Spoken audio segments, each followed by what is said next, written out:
Hello, my friends, and welcome to Contenders Trials EU. My name is Bull Skunk alongside Mana Class.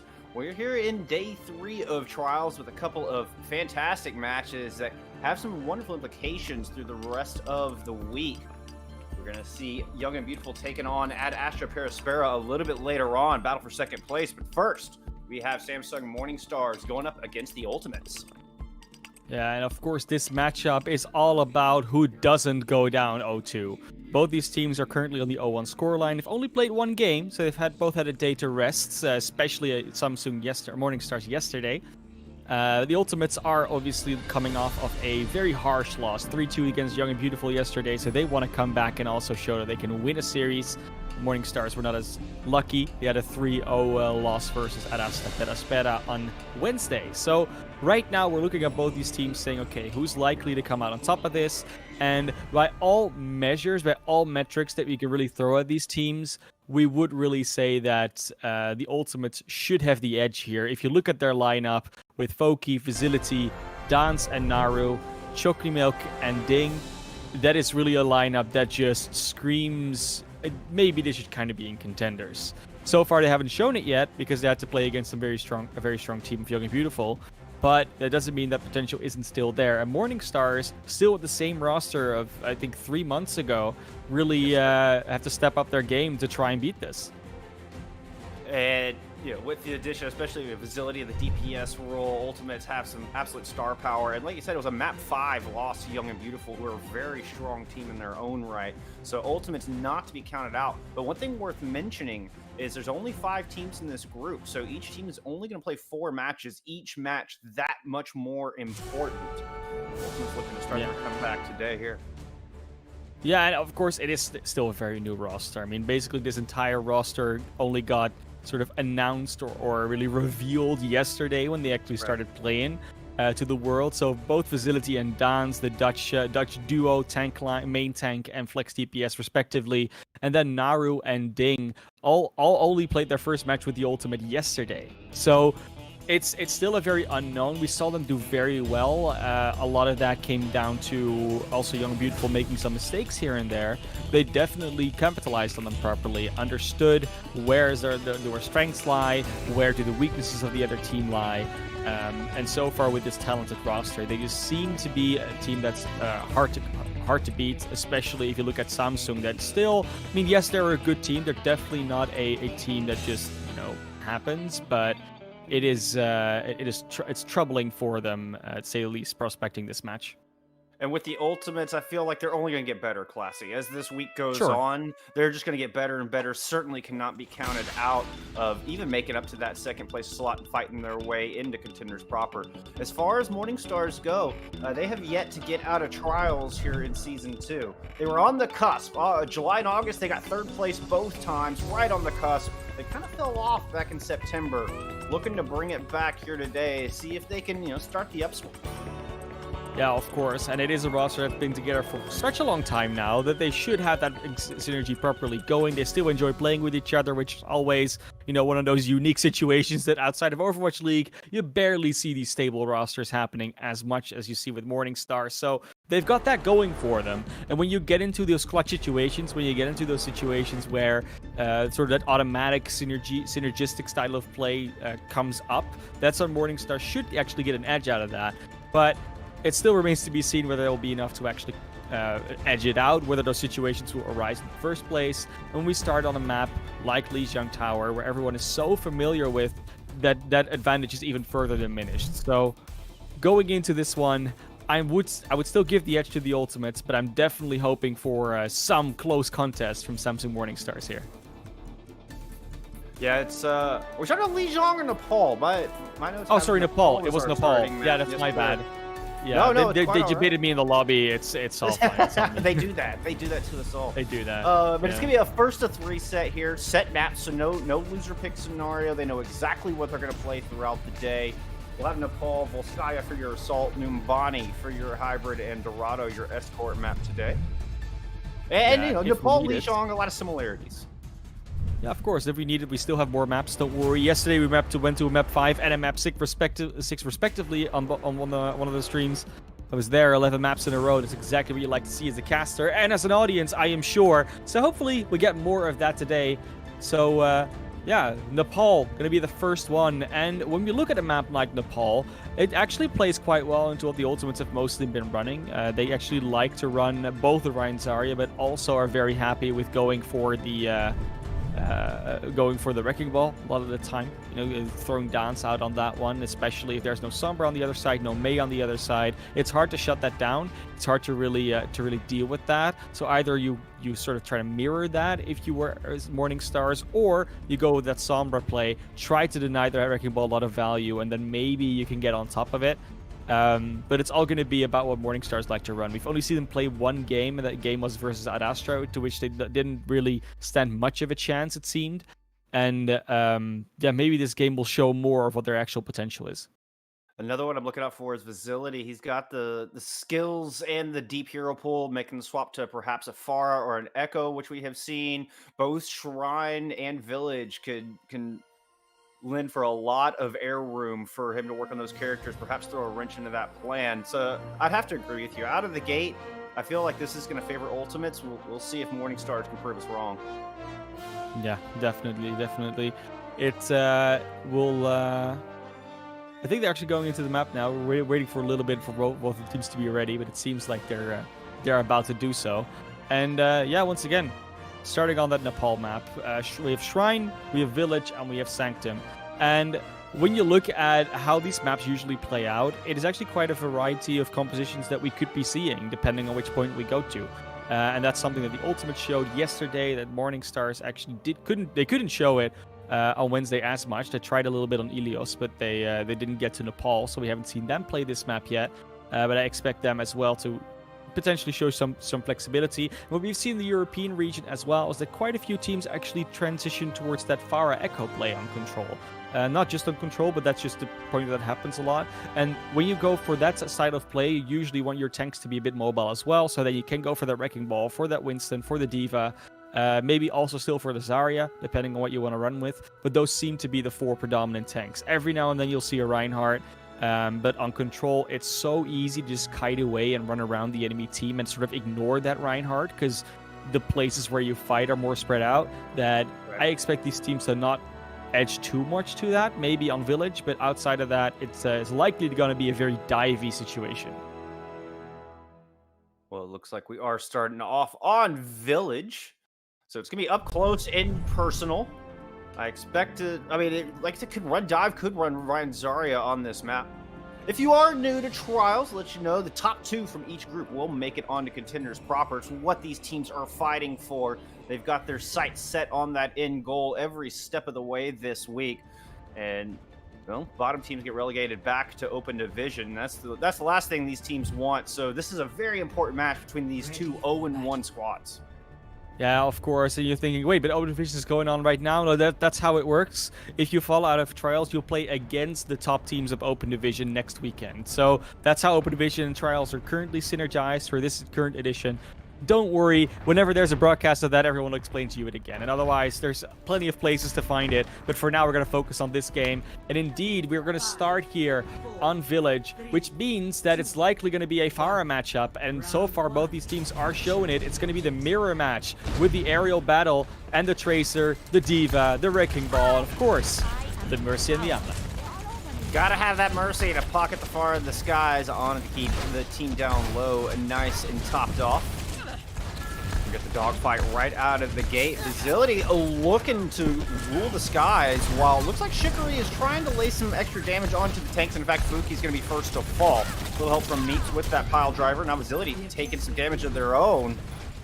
Forced to kind of circle back around.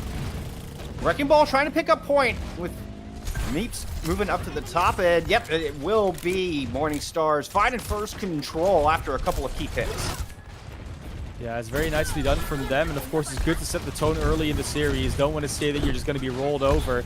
And when the Wrecking Ball rolls around, there's definitely no rolling over being done, because Meeps is so far ahead in that ult charge as opposed to Dance. Nearly double the ult charge. With that late kill onto Choki, it's just going to buy so much more time for Morning Stars. Ultimates have got to reset themselves here. Morning Stars will be I mean, we'll be able to hold on for a little bit longer. That's a good thing. You know, I get an extra % going, even if you don't fight the ultimates just yet. What we do see is that Shikari has done a great job building up that barrage as well. Oh, manages to get dinged, but pays for it. Facility finding another, taking Akaya out of the fight. Primary source of ground healing gone. Adner gone. Ultimates will flip this point after a little bit of cleanup, but Meat's going to stall for as long as possible. Just even get the percentage as high as they can. Yeah, it looks like we are going to be seeing the flipper coming out from the ultimate to exactly get that. And now when we're looking at the ultimate situation as well, Ding couldn't actually build up to the nano boost because they went down so early in this fights previously. Now we'll see Akaya coming in with that. Kukubao is the one that doesn't have the pulse bomb, but usually that nano boost finds way more value unless you get that double kill. Yeah, Kukubao already thrown out one pulse bomb. Now you're able to gobble that one up. We'll see if the hunger level continues for the D.Va player. Goku's trying to hold on. He's going to go ahead and push onto the point, put some pressure down. That's going to force the ultimates to come challenge down low, get off their comfortable high ground. He's throwing down the mines. He's going to pick up one while the Sky battle goes in.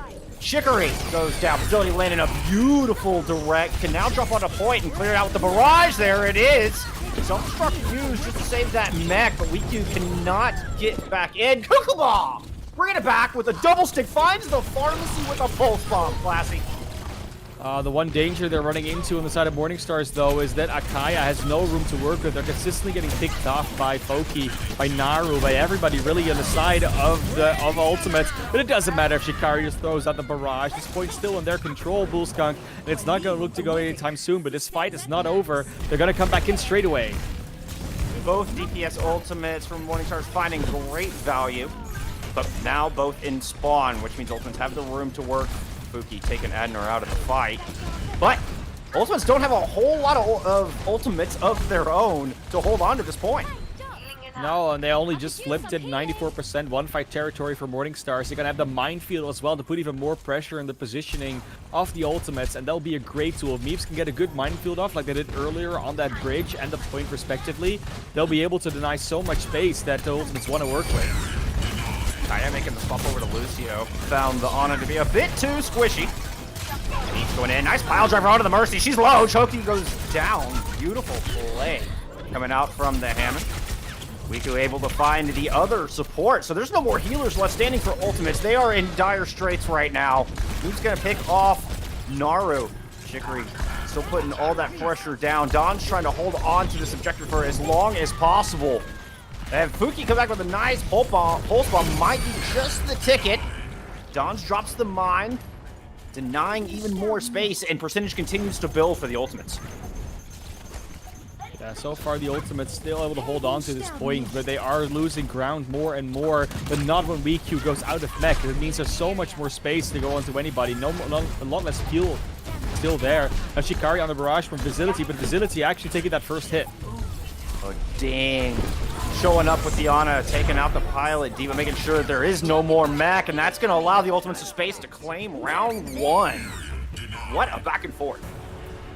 A lot of that is on the back of actually the D.Va peel not quite being there for Akaya as much as you'd want it to be. So the fact that Akaya cannot be peeled for as effectively as Ding can be sometimes means that they sort of have to swap over to that Lucio because they just don't get any healing done. And if you never heal anybody, you might as well be on that Lucio to at least be able to get in, dodge some shots, and not have to need as much peel.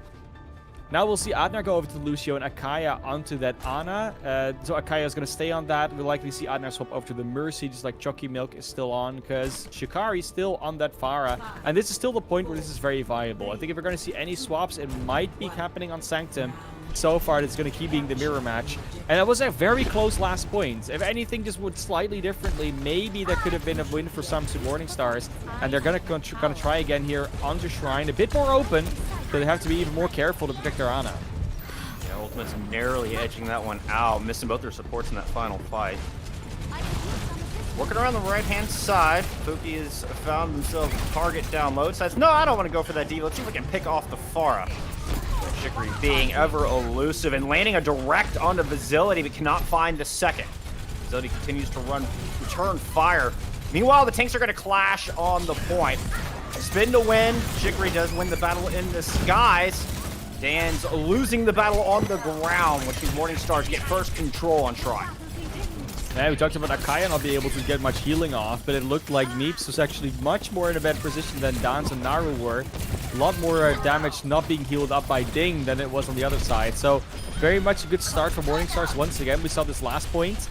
And now it's up to the ultimates to come back into this with not a lot of ult charge in the bank, but at least they'll have their support ultimates. So sustain should be possible for this one. But they're running into both DPS, ult, and both supports on the other side. Could be a bit of an uphill battle for this retake. We'll see if they can overcome.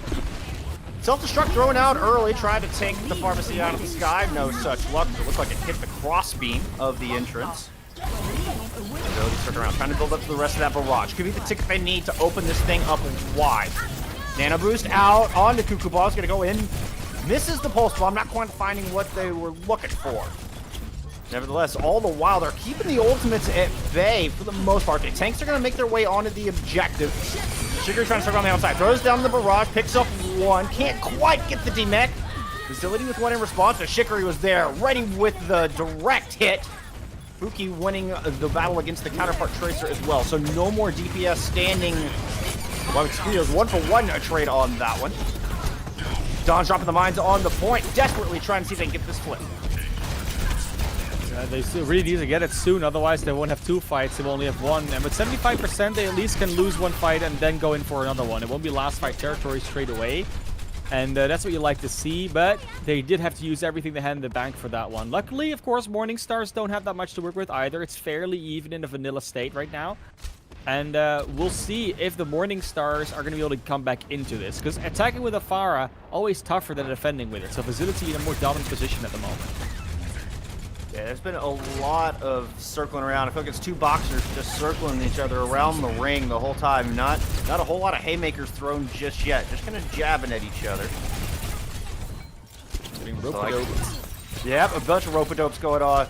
Morningstars trying to come around the outside. Managed to get a nice hit on the pulse bomb. That could have been huge. Great denial, keeping Akaya in this fight. Keeping those heals standing, which are allowing the tanks the room to work. Keeping ultimates distracted, but not really finding any kills. Valkyrie used a little extra damage, pushing in onto the objective. But Morningstar's looking a little disheveled right now. I feel like they're not quite finding the targets they're looking for, Classy. Hey, currently, both teams are just trying their hardest to peel for their Anas. The Tracers are making both Anas' lives miserable. The Divas are just on top of them, and the Wrecking Balls try to help out to get the kill on the Tracers. So whichever Tracer or Ana dies first, that's likely going to be the win. But Chucky Milk and Shikari get traded, and then there goes Ding. That's the opening they need. Yes, sir. Now both supports gone. Tied up in the percentage.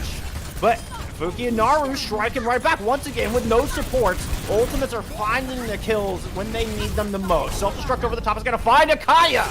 And this could be the nail in the coffin for Morningstars on map 1. Mines coming out from Meats, trying to make some space for Shikari to work. But Shikari is forced to deal with this Tracer once again. Fuki doing such a good job of pressure in the back line that the front line is able to reign. Overtime Wick starts to burn. One last chance for Morningstars. All they have is a barrage to work with. Oh, the barrage will get choky, but Shikari sacrificing themselves in the process. Means ultimates will take the round and take the opening map. 1-0 lead. Yeah, and Ultimates, they started out a bit shaky, and again, that second point as well, it took them a bit to get it going, but in the end, you see that their ability to both peel, but also attack that Ana on the other side is just a bit stronger. You talk about mechanics, teamwork, synergy, communication, like it all comes into play, and this is one of those beautiful situations where both teams try to do the exact same thing. You have the pharmacies in the air trying to fight each other and shoot at the Anas at the same time, and maybe something else they see, and then at the same time you have both Divas and Wrecking Balls completely occupied with both attacking and defending, appealing for their Anas. The Anas just trying to stay alive, keep everyone else healed, and then who am I missing? The Tracers just trying to barrage the Anas. I was like, yeah, I've named almost all the components, and they're missing one. Yeah, no, the Tracers also there. So the Tracers are the only ones that are really doing one thing. Everyone else is trying to do two things at once. And so far, it's just been Voki getting out on top of that matchup.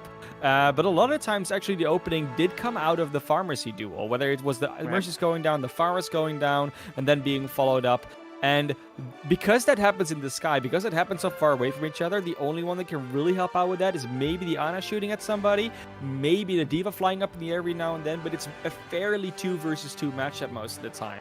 So Facility getting the better end of that together with Chucky Milk is a very interesting and very important distinction, because that does mean that if you go in the further maps, you keep matching that up, you keep going 2 for 2, and you keep mirroring each other's compositions, then that might be a problem for you if you're Morning Stars. You might have to try and find a different solution than just mirroring their composition.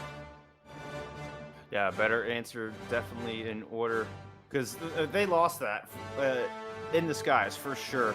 And what astonished me that Ultimates were able to come up in the clutch both of those rounds at the very end of the map, losing those supports, but then the DPS turn up and find the kills necessary to keep the Ultimates in control of the map. Speaking of maps, we're headed to Volskaya for map number 2. We'll see if we get any compositional switches here. I'm expecting to see more of the Rein Zarya Reaper Sombra that we've been seeing a lot of this week. Yeah, I mean, it's definitely possible, and it's also very expected. I don't think both these teams will stick with these compositions, but that being said, it's possible. We're not saying that they can't, and sometimes the best answer to this composition that is being played is just playing the same thing against them. It's very hard to hack everything as a Sombra. It's very hard to get up there, especially if you play a Reinhardt. Like, a Reinhardt just gets surrounded by whatever this composition does. So the best you can often do is try and play some sort of hybrid with the Reaper Sombra, so sort of a hybrid dive, and try to be so unapproachable on the ground, but still mobile enough to chase targets down that you win on both fronts. So you don't have to move, but if you need to, you can. And that's kind of what this whole meta started to be about. It's not necessarily about the mobility, but it's about the option of mobility. And especially the Lucio speed boost just comes back into play for that. And I think escapes.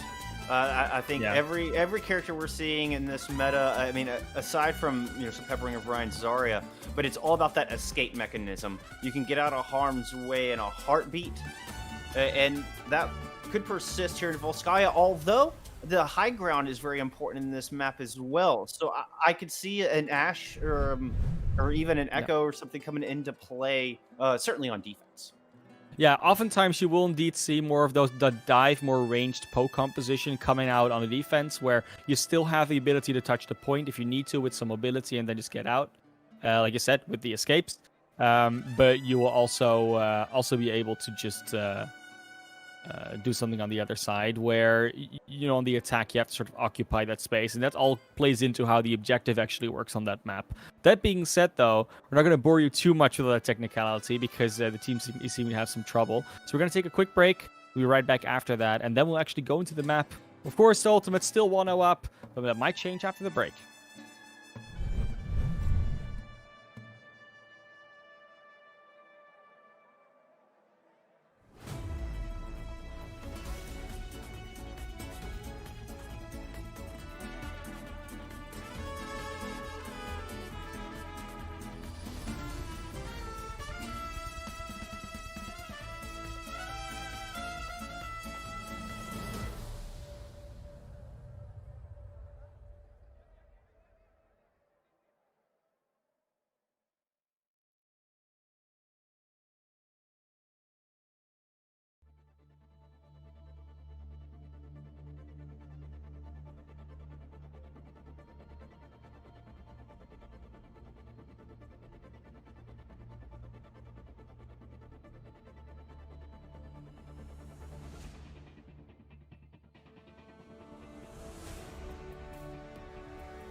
Well, welcome back, my friends. We are here in map number 2 of our matchup between the Ultimates and Samsung Morning Stars. Ultimates up 1-0 after that excellent 2-0 performance on Nepal. Going to start us off on the defense here. See if they can get a bit of a firm stand and further increase their lead. Yeah, obviously the Ultimates don't want to stay here for too long. They just want to get it over with, and they feel like they're the better team right now. And so far, I think they're showing up as the better team. I definitely think that they're coming back from situations where Samsung should just have the edge. Samsung was able to clutch it out, but mostly Ultimates are just good enough to actually overcome that. So now we go to Volskaya. We're going to see a bit of a switch up in what the Ultimates run. We saw them run with the Wrecking Ball D.Va, the Pharah, and the Tracer before. This time around it will be the Ashe, Sombra, Winston, and D.Va. So half a composition swap. And on the other side, see what they come out of spawn with Bullskunk. And they're showing us the Wrecking Ball with the Echo, and it looks like they're going to hang on to this. Now, the Echo good against the Rein Zarya for sure. We'll see how it performs against the high mobility defense. Fuki on that Ashe could be troublesome for Shikari in the sky. I mean, it's easier to shoot a Pharah than to shoot an Echo. She's so much more mobile. Shikari really looking to go around that flank, and Foki just doesn't want to see that come out of the corner. Rotate to the other side. Neep's going up to the high ground, trying to dislodge a little bit. Choky Milk falls first. A shot from Akaya. The Honda player once again showing up. Shikari able to take down Fuki, so don't have to worry about the Viper taking him out of the sky anymore with a two-man advantage. Samsung Morning Stars driving Ultimates all the way back off the point A. Very nicely done. All set up by a beautiful corralling and then the pile drive from Meeps. They just put Foki and Choky Milk on that high grounds, and then Meeps comes in, boops them off with a pile driver. The follow-up is there from Shikari, and then Ding just gets that. Sorry, Akaya just gets that one shot in on Choky Milk, opens it all up before killing that Mercy.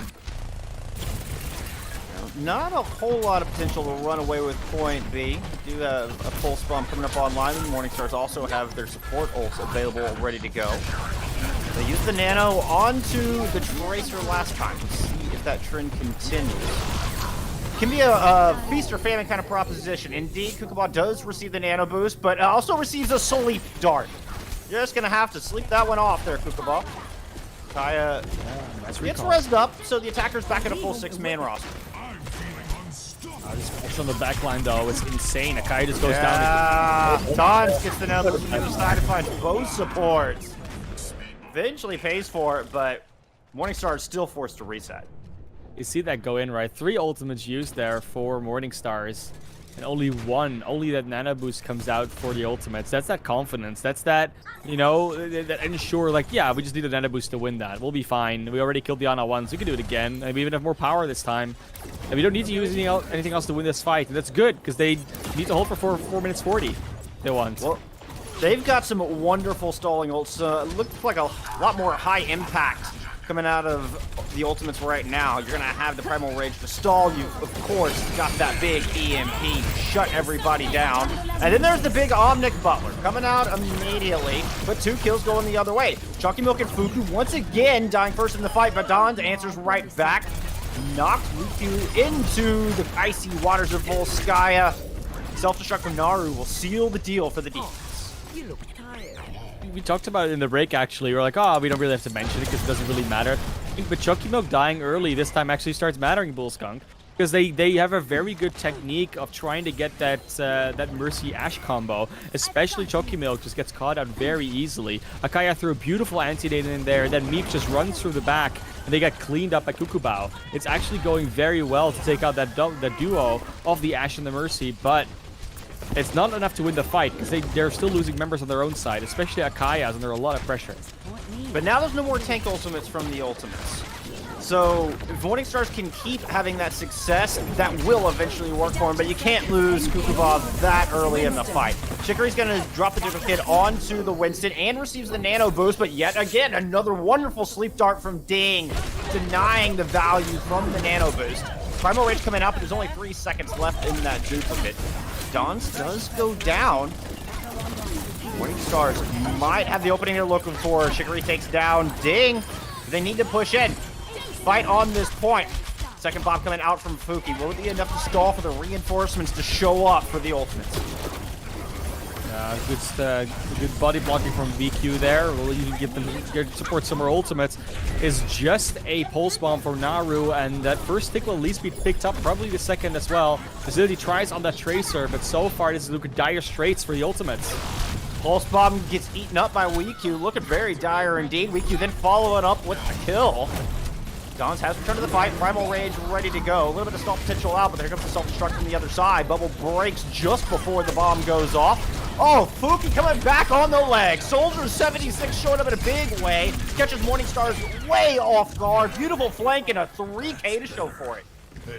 Beautifully done by Foki, and of course now you already did those 2 ticks, but you used a lot of ultimates to get there. You'll have your support ults, and there's nothing really online on the other side because they need to come back in on those stall heroes, and that means this could be a very advantageous position here for Morningstars. But Morningstars only have 2 minutes left, so not a lot of opportunities to get this last point. No, but they will have enough time to at least build up some of their ult charge in case this push falls flat. Both support ults used early. Shikari, once again, the recipient of the nano. Immediately takes down 2. Looking for the 3rd. Can he find Chokimilk able to fly away just in the nick of time? Even gets the res onto Ding. Excellent play from the Mercy to keep the ultimates in this fight.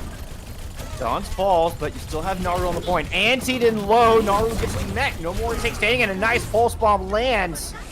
Oh, and the rest of ultimates don't even touch. There were 3 of them alive, and they can't make it onto the point. Morningstars capturing both points with just under, was it just over a minute in the time bank? There we go. Yeah, under a minute and a half. That's where the 5 seconds went. No, it's but it was such a good job of focusing both Chokimilk and Foki a lot of the time that Ashe Mercy combination just didn't really have a lot of places to go. Yes, you got jebaited in that res in that last fight, but you still won it. It's still fine. There was nothing much that Ding could do when they came back. You still were losing Foki that was doing work on the DPS.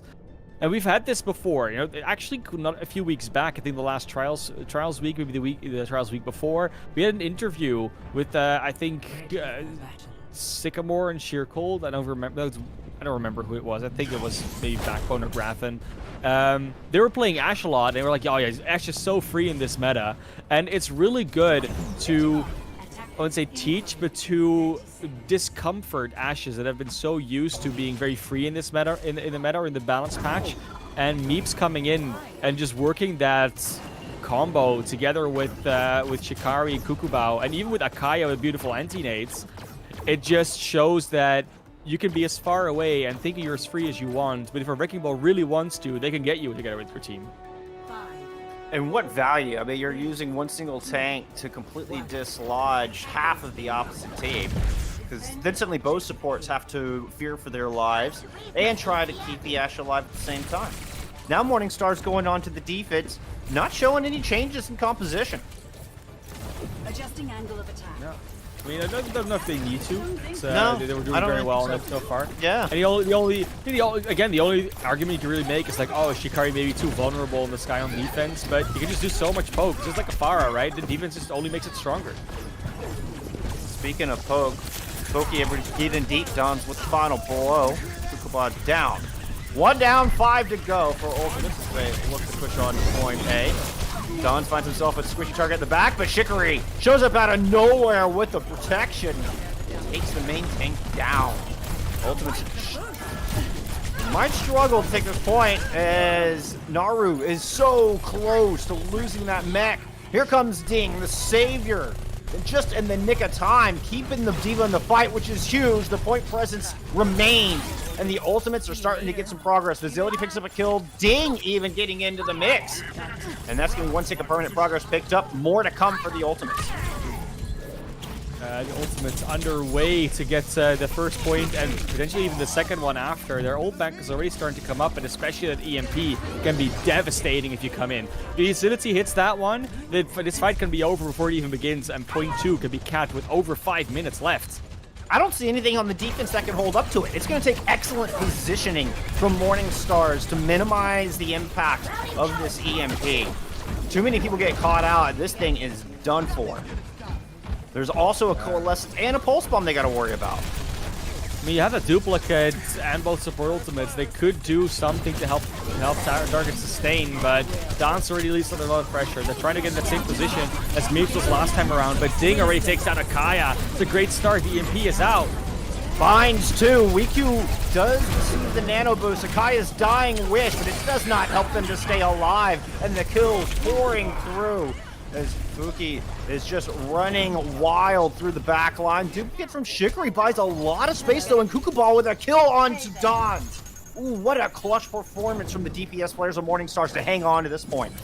It's so important that they get Ding there. Like, there's a lot of targets you can actually get. You can focus in that situation. The fact they get Ding and then Dance as well. Dance almost at the Primal Rage could sustain even longer, and Ding, of course, is just the sustain for the entire team with that Coalescence and just general healing. Dons immediately popping up to the high ground. Make sure that's clean. Sound barrier used to help the ingress. But WeQ's gonna throw out a self-destruct, just force the team away. That allows time for the shields to degrade and back on an even playing field. Morningstars looking to get aggressive on the defense. They lose Akaya. That could be disastrous. Now Kukubal goes down as well. Fuki throws in the pulse bomb. Nice stick is gonna demech WeQ. And the DPS, this time it's the ultimates laying down the hurt. Coalescence on the back end. One tick picked up already. We'll see if Morningstars can stall this thing out. 80% on the board and counting for the ultimates. Oh, the EMP. That's another Yeah, WeQ is going to get demech. No more tanks, no more stall potential. Shikari, they can get the duplicate. No! Don finds the kill before Shikari can get the duplicate off. And that's going to be the ultimates with more than double the time bank of Samsung Morningstars. Yeah, very nicely done from the ultimates. Of course, with that first attack on point A, it was already looking very good. But now that they can just go into B in sort of the similar tempo that Morningstars did last time around as well, they just win out on that time bank. Well, means Morningstars will go back on the attack. A quick point A could equalize, could just negate the deficit in time, but it's going to take a Herculean effort. You're going to have to push in dry and find some quick picks to start, hopefully get a snowball into point B. You really do feel like that getting point B, like completing point B, whether it's with time left or not, kind of feels like the only way they can really put enough pressure to shake up the Ultimates plan. Because right now, the Ultimates, all they need to do is... It kind of feels like all they need to do is hold point A, and then they're done. We've seen different results happen. But if point A gets captured and some percentage on point B, that already puts a lot more pressure onto the Ultimates in the first place. Now, we will see no swap ups from either of the teams. That Sombra working wonders, especially if you have Meeps on the other side to contest with. You don't really need to worry that much about a Wrecking Ball, and they're constantly hacked. And of course, Chucky Milk and Foki not on the Ash Mercy, so cannot be disrupted as easily as they were on the first round. A lot more of the escape potential that we were talking about prior to the map. Able to evade Meeps. And that's just how much of a threat Meeps has been. As the composition now going to help deal with him completely and utterly, but a very aggressive defense. Fuki's going to find Akaya right out of the gate. Morningstar's not able to keep their Ana alive. And about a third of their time already gone on this attack. Yeah, 50 seconds left. Not much progress made. I mean, it built up ultimates quite quickly, to be honest. Already halfway there for most of it, but you need a bit more to actually capture this point. You also don't want to use everything before you get to point B, because otherwise you have the snowball potential. Kukubao very close. I think a good pulse bomb is really all they need to open it. The Meeps could get those mines up. That would be the ticket to help solidify. Kukubao does have the pulse. Let's see if they can land the stick. On point. Drawing back the Diva is going to go ahead and throw it out onto Naru. Does plenty of damage, but can Ding get back there? No, Ding is down! Naru will not get any healing. Naru gets D-maxed. Half of the ultimates now gone, including both tanks. Morningstars push it onto the point. 10 seconds left. They find the kills. They'll get 30 more seconds of breathing room, Classy. That's such a big deal that Vicinity uses that EMP as well. Only on 10% now for the next one. And that's not going to be enough to build it up before the Morningstars get to the second objective. And they'll have 4 ultimates in the bank. Nano boost. They got Shikari to that duplicate. And then just take over a hero. Maybe even just duplicate Facility and just take over that Sombra, get more EMPs out than Facility ever could. Morningstar showing that excellent ult discipline that you were looking for. Meeps does fall early. 10 seconds, and somebody's got to get through this defense enough to at least touch point. Chicory receives the nano high in the sky, pulls the duplicate out onto the Winston and makes a beautiful leap and is going to get that touch. Now dueling it out with Don's on the point. Here comes the Primal, caught in a corner. Shoku's being forced to use that sound barrier to keep those tanks alive. Now it's Don's turn to get angry, pull out the fish. Chicory's duplicate ends, and Dons is able to help clear off that point. Big hack, slows down Adnar, no wall riding, no healing for you. Meeps is gonna fall to some wonderful shooting from Facility, and the Sombra winning the day for the Ultimates defense. Yeah, Ultimate's able to hold on point B, but point A already capped is a big start for Morningstars. It's definitely a win condition they can set themselves where if they can hold point A, or at least most of point A, they don't even have to hold the full to 0%, then they're actually able to still win out this map. But a draw seems also very much into the stars for the Morningstars. A draw very possible here on Volskaya. And if you're Morningstars, I mean, at least you wouldn't go down 2-0. Obviously, they're hoping they can full hold here or make a hold on point A. Not even necessarily a full hold, but deny the third point. But with 3 minutes and 20 seconds, Ultimates will have time to build up at least one full round of Ultimate charge, if not two. Yeah, it's very possible that just with the fact that they have so much time, they can play much slower, much more controlled, much more collected, much more strategic around it. There's not as much pressure to just go from the first fight on like there was for Morningstars. And Facility will 100% be able to build up an EMP, maybe even two in that entire time frame. So yeah, there's still a lot of advantage here for the Ultimates with that extra time bank. And of course, with the way they did the last attack. But Morningstars being able to cap that first point, it still does put a bit of pressure on them. It's not as easy as just capping a tick. And Chicory going over to the Pharah. I like this. Naru really the only big challenge as long as Chicory can stay high enough in the sky to avoid the hack's ability. The Pharah could create a lot of trouble for Ultimates, perhaps even force a swap. But it requires Chicory to land these rockets, build that ult charge, get some high impact kills. And attack already coming out from Facility on the off angle though. These hacks have been on point today. Absolutely, and Fuki able to push in, help out Dons inside, but it's not enough. It's the tank tracer duo of Morningstars finding the kills. Riku taking Ding out, and a reset coming through, but even looking at the ult charge, Ultimate's not able to get a whole lot of it. Very much so, and of course they're very much a composition that has to get into position in order to get the value. Whereas Shikari, for instance, can already start shooting at the enemy from far away. Doesn't ever actually worry about anyone getting close. Not that they got a lot of ult charge, but it's a lot easier for Shikari to find the value before Facility does. And it puts a lot of pressure on Ultimates. They have to worry about their positioning so much more. They've got to avoid that LOS or they will take massive damage. Pulse Bomb ready to go. Adnar goes down early.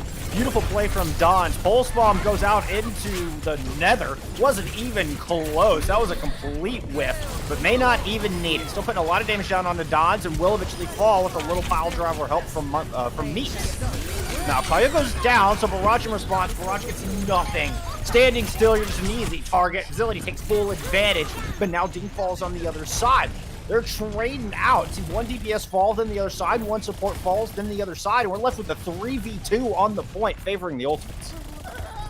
Just a pilot diva left, but there comes Meeps on the wrecking ball, as fast as the speed of sound. One tick given freely.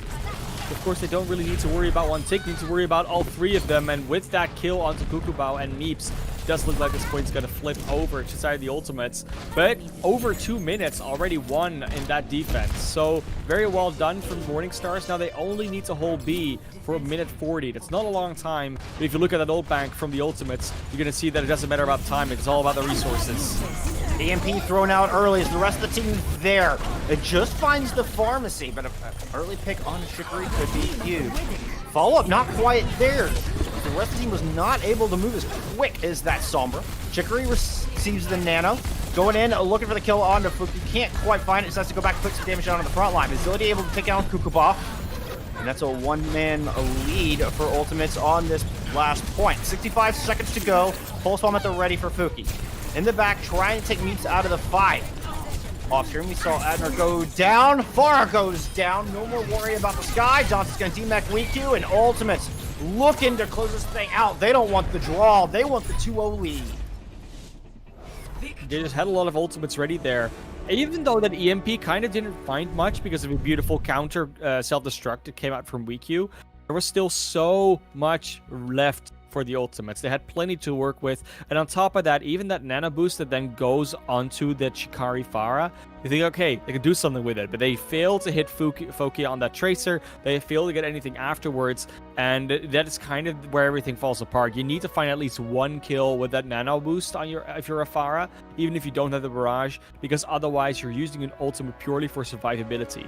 And reactive ultimates rarely get the value that you really need them to in a situation. So unfortunately, Morningstar is now down 2-0, but we keep going to more maps where these dive-style compositions are going to be viable.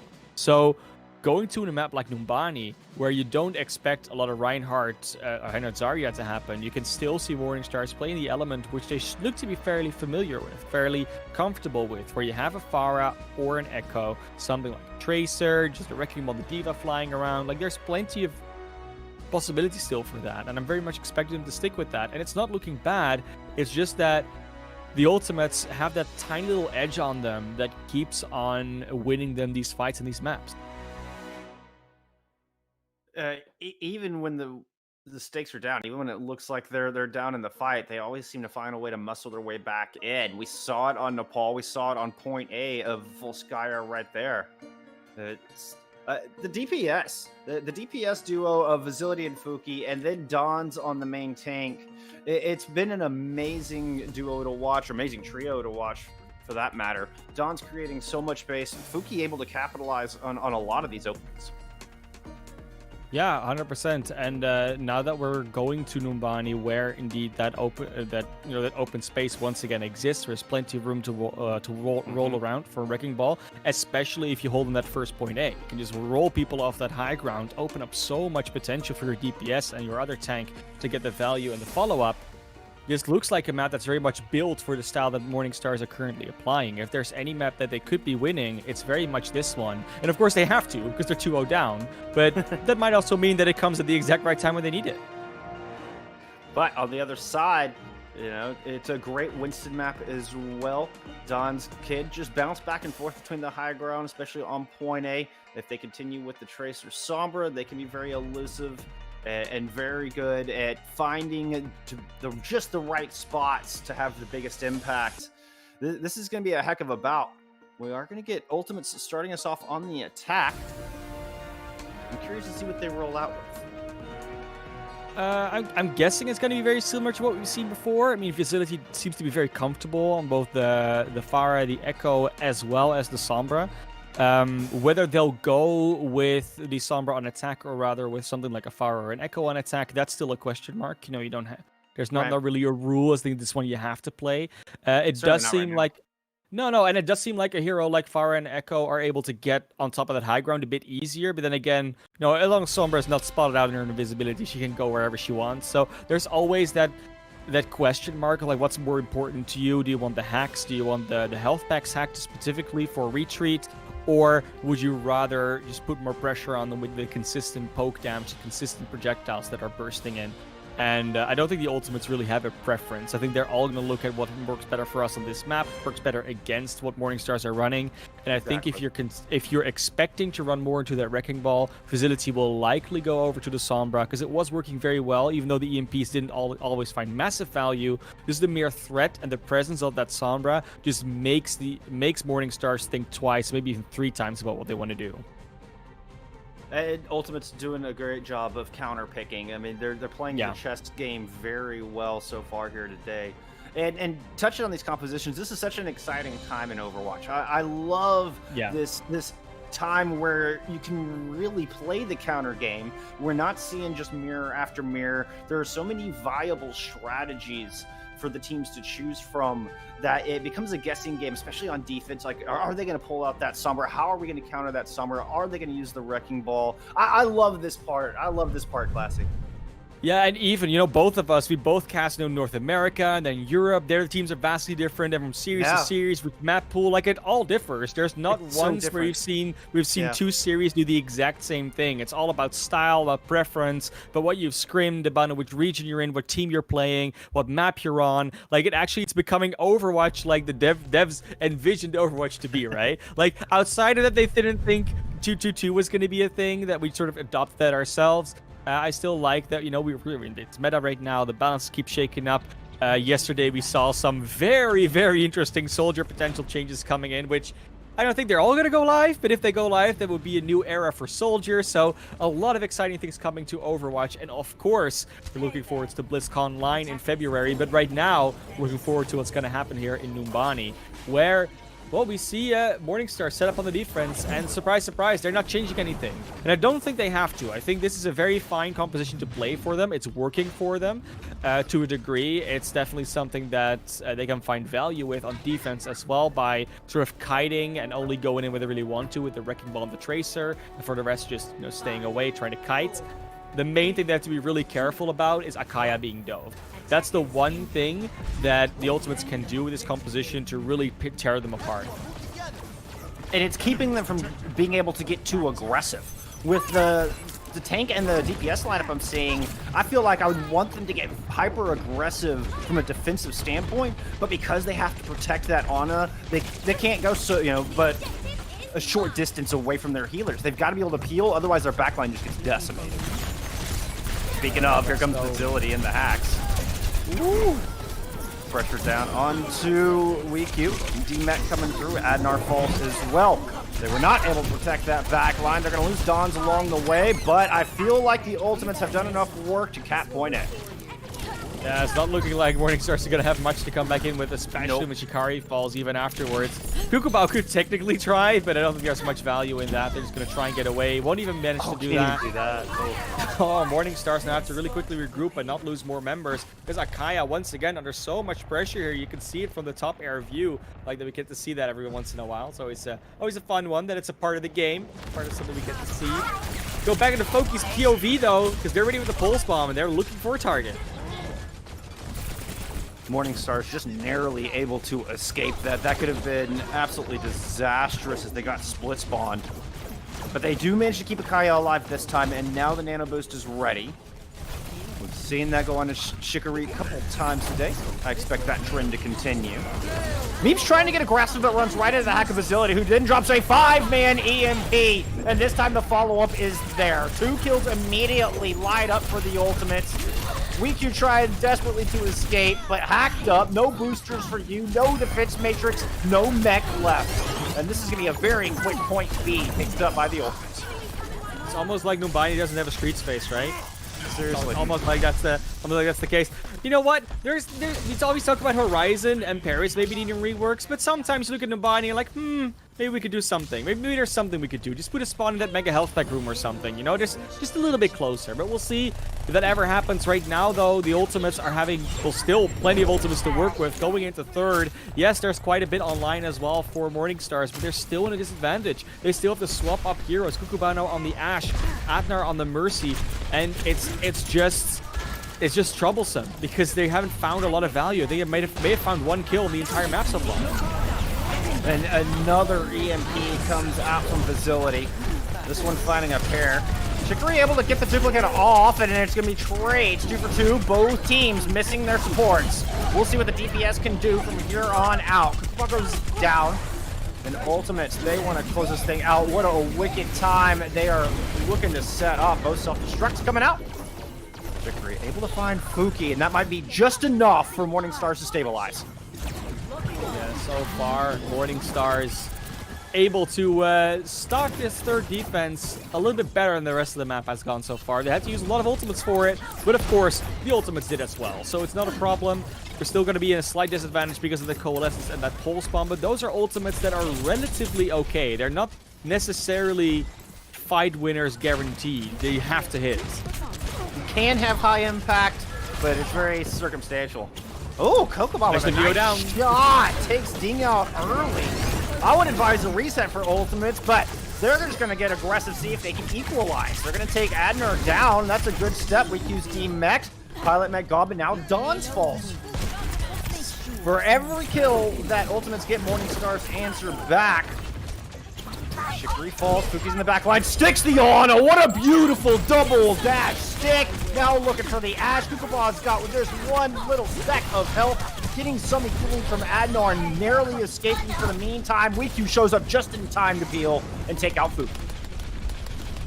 Loki's just not able to get away alive from there, and Morningstar starting to actually do quite an effective hold starting on third. We always say it, you know, there's always a comeback potential in Overwatch, especially because of the momentum that the game's based on. And now that momentum is broken for the Ultimates, Morningstars have a very, very strong hold going, especially if you look at the Ultimates. They have 5 in the bank. The Ultimates barely on 3, and of course, that EMP can change everything if it hits. But this spread out style that Morningstars are playing, they're never gonna hit more than 1 or 2. Winston. Yeah, it's extremely rare. Shikri duplicating the Winston once again. Looking to try to find somebody. There's a lot of damage early and had to back out. Not sure if they're going to get that Primal Rage up in time. They do. Eventually pop the Primal Rage. Here comes the Sound Barrier in response. He's just going to drop the mines over the point, try to deny that space, and the Self-Destruct comes over the top. Finds one on the Facility. EMP not coming out this fight. At least not yet. Now, Fuki goes down in a reset incoming from the Ultimates. Ultimates, they're under so much pressure right now. I mean, they still haven't used the EMP. I think they're definitely working for a full bank, just trying to get that advantage. And now that Morningstar's had to use quite a few Ultimates to defend there, their bank is not looking so hot anymore. Yes, Akai and Kukubao can still combine for a Nano Bob that does a lot of damage, but the EMP comes out first. It just finds Meeps. Nano Boost on to Shikari. And you gotta fly and try to take down Dodge, but Primal Rage pop. Naru does fall to the hands of the Butler. Kukuba finding kills. Samson Morningstars. They will not be dislodged off of point C. At least not yet. Still 2 minutes on the clock for the Ultimates to work with, though. They'll get another EMP before it's all said and done. Yeah, they should be able to, but waiting so long for such a big ult bank and then still not winning out that fight, the Ultimates actually dropping the ball a little bit here. Which is of course ironic because Meeps is the one that's dropping the ball on them, but you know, Meeps being hacked up. But Meeps is not really being countered on. As soon as they're hacked, they just get to roll away still, walk away. Yeah, you think of Sombra as a hard counter, but Meeps doing an excellent job of avoiding the Sombra, of staying in safe spots. Finally falling early in the fight. Shikari goes down. No more DPS players standing for the defense. Now Dons and company feel free to just pressure the door, try to keep the Morningstar from even leaving spawn as the car inches ever closer to that final resting place. Facility 71% EMP, but Dons goes down. Naru goes down. The mines all over the point. And the tanks cannot survive. Ultimates have got to reset here, come back in with an EMP and win this last fight. It's so close, but yet so far away. It's not as easy as you think it is sometimes. The Ultimates, as good as they are as a team, as much as they have a lead in this series so far, they're down in Ultimates. They're down in Time Bank. This is really the last fight they have. Yes, the EMP is there, but at this time it actually found value because the last two really didn't do that much. No, last EMP only found Meeps. I mean, something you could get from a manual hack. Not as much as you want from the fight-changing ultimate that we know the EMP to be. Winston. We're going to get the duplicate onto the Winston. Manual hack down onto Meeps. This EMP finds nothing. No value out of that one. Nano Boost onto Meeps, who's free to roll around and smash the ground once again. Self-destruct out, and Dons goes down. Not able to get that Primal Rage out. This is a disastrous turn for the Ultimates. Naru's gonna have to bounce back. Sound Barrier used to reinforce, but Loki goes down. Naru gets a 2-kill, and they get it in! Oh my goodness, what a self-destruct in overtime. Ultimates find the 3rd point, find success. But that was by the skin of their teeth, Classy. Yeah, I mean, you would almost say finally they get it, but it really, really, really was more of a finally Morningstar start to play up to their potential because they held that for so long. That was like over 4 minutes that they had to defend it. They still managed to get it all the way to overtime. Yes, they lose that 3rd point, but this can only feel like a victory to Morningstars, because now it's winnable. Just complete that map. That's all you have to do. Preferably with more than a minute, so you can actually win the map. But as long as you complete it, you're still in the race to not lose this map. And that's all that Morningstars really wants. They want to win this map, extend this series, extend their life in Trials. Because remember, they only have 4 games. They already lost 1. You don't want to lose that 2nd one, because then it's really tough to still get into that trial, into the contender spot. And it's going to be even more likely that you might drop to Open Division. And we know how important momentum is in the game of Overwatch. If they can swing it here, that might just start the comeback, start the reverse sweep, and even swing their momentum throughout Trials Week here to get that coveted contender slot. Now, I have a question for you, though. Vizility seems to really be struggling to find value off this Sombra. Do you think they should make a composition swap off of that? I think the Sombra is finding the value in terms of neutral hacks. I think they're definitely a deterrent. And the EMP danger, the EMP threat definitely makes Morningstars play a bit differently. They definitely have to watch out for it. But the value that, like the direct kill value or the direct damage value that comes off of these hacks and EMPs is definitely questionably low. Well, Fuki going to the Ash for the defense to accompany that Sombra. Immediately meets up to the high ground, try to dislodge that advantageous position. But Fuki picks Chicory out of the sky. Good start for the defense. Samsung Morningstars forced to retreat, get that res off and go again. And they lose a Kaya in the process. That might just prompt a full-scale retreat back to spawn from Samsung Morningstars. Yeah, Morningstar's got to try and regroup, try again. The ultimate charge, though, that's the beautiful part. It's not that far apart for both teams. There's an advantage, slight one there for the ultimates, but that can all be solved by just getting one big pick-off, just a one good damage burst. So Vizility trying to kill this EMP as fast as possible. It's possible. It's definitely something that they could get in this fight, especially to get cooked about early. They just buy more time and space for themselves. Excellent focus fire on that fight, immediately decimating the DPS line of Morningstars. There's just not enough damage available for the attacking team for them to find any room to work. We'll now looking for 2 minutes 25 on the clock. Morningstars going for another attack, and now the ultimates are definitely online for the ultimates. Morningstars is close to some, but already used that Valkyrie last fight. Yeah, duplicate could be huge. We've seen some excellent work from Chicory picking that Winston up various times throughout the day. Oh, but Vizility and Chicory trade. Now, the closer spawn, that could favor Morningstars, especially if they find the subsequent kills that they've got. Ding goes down and the res is on the Fuki, so no more Ana. You're going to be left with just a Valkyrie heal to try to hold this point. Mine's out to buy some time. That self-destruct coming through over the top. Bob on the point. Samsung Morningstar throwing everything at the kitchen sink at this thing, but the ultimates, they are not giving it up easy.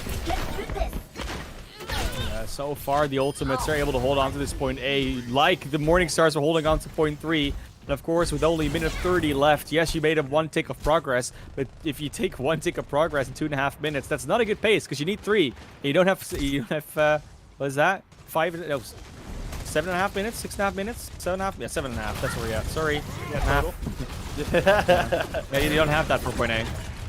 No, I'm afraid not. I'm afraid not. Well, I don't think they have enough time to build up another full ult bank. This duplicate is going to be one of the last ones we see. Doesn't find anything. Immediately taken out of duplicate form and deleted. Ultimate's able to raise their 6th member back in the fight, so defense at full strength. Meeb's trying to find room to work, but just gets nothing. There's no reinforcements there, and Morningstar suddenly looking, well, a little disorganized. They're looking a little separated on this attack.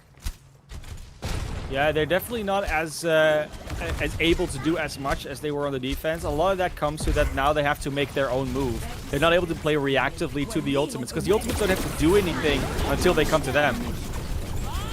It's going to be the nano boost onto Chicory to try to initiate. 1 DPS down from both sides. Here comes the mine. Here comes the bombs. Good ult charge. Wiki's able to find a pair of kills. Throwing down the damage onto Choky Milk. Bob on the field. Doesn't last long. Just a momentary stall. And after 4 minutes and into overtime, Morningstar's looking to take point A. Still not over those. Dawn's got the nano boost, pulls out the primal rage. Killstar coming through on the other side. In the twilight hour, Ultimates fight right back, drive off the point. They will take Numbani and take the series 3-0.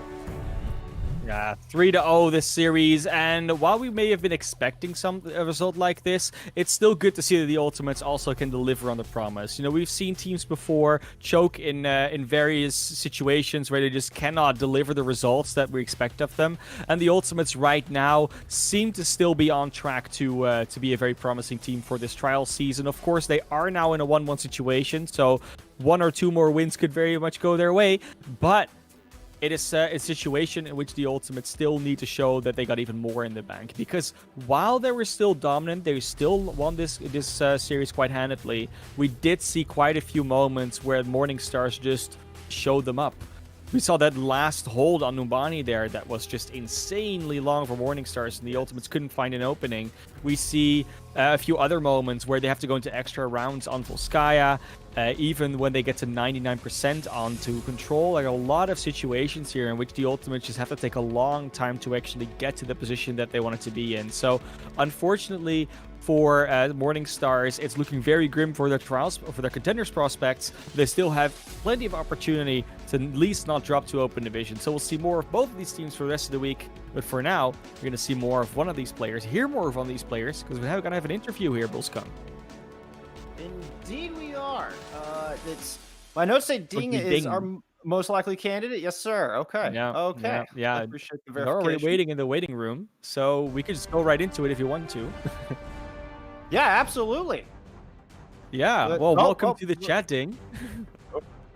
Congratulations on the win. Thank you very much. Yeah, of course, not a very long series, but there were some times where it was a very hard-fought one. Did you expect the Morningstars to give this much of a fight? I think we expected them to play some different comps than what they did. We pretty much faced the same thing throughout the entire series. I don't think we expected that really. So that caught us a little bit off guard, not too much. Like I think we adapted pretty well. So yeah, it was hard fought sometimes, but it was mostly just adaptation. Was the primary reason. Okay. Do you expect to run in something like this more, or do you really feel like the other teams here in your group are going to be prepped for very different compositions that would play more into what you kind of prep for yourself? Oh, I have absolutely no idea. Like it's really hard to scout teams right now, I think. So yeah, I'm not really too sure on that.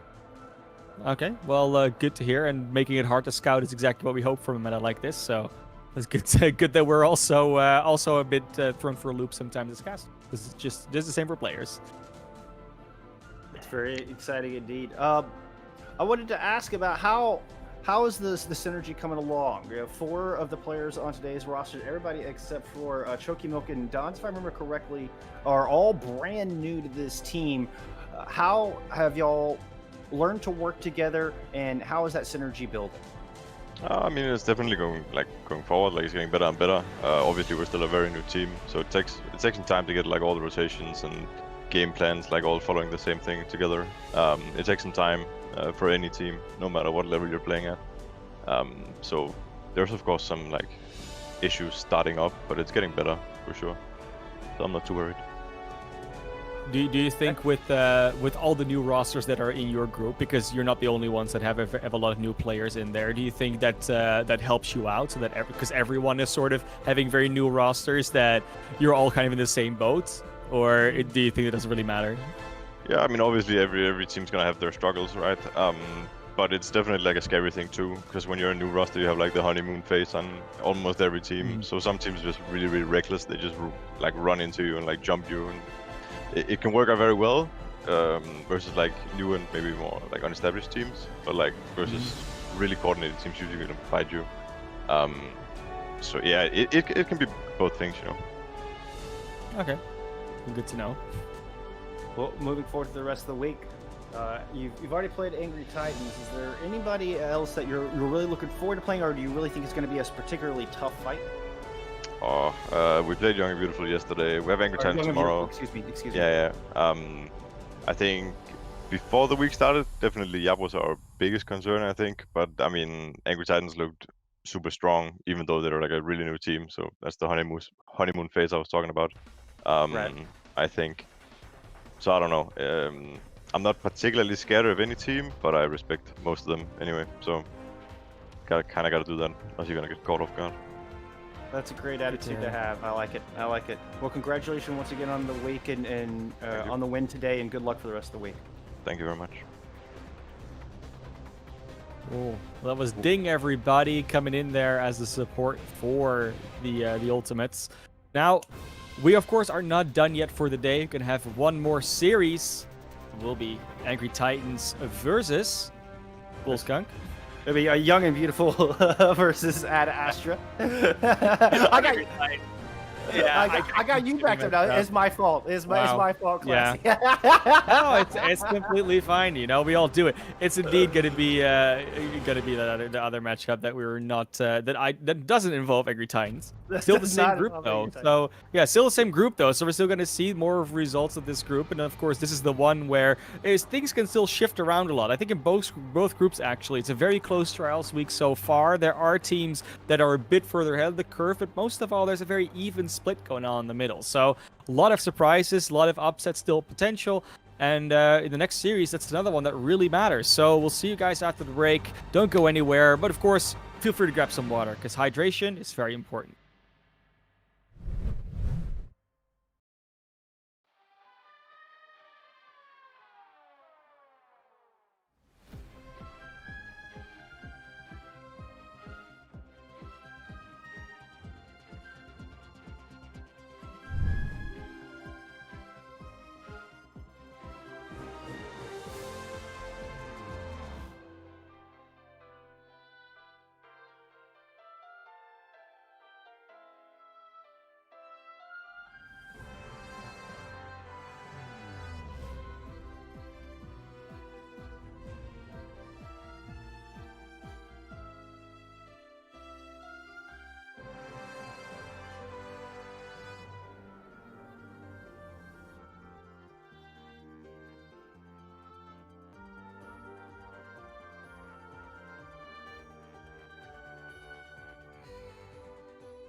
Welcome back, my friends, to Contenders Trials EU.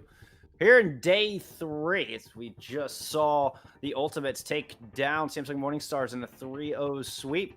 Now we have got another fantastic match coming at you. Ad Astra Perispera taking on Young and Beautiful to see who can take that second place slot.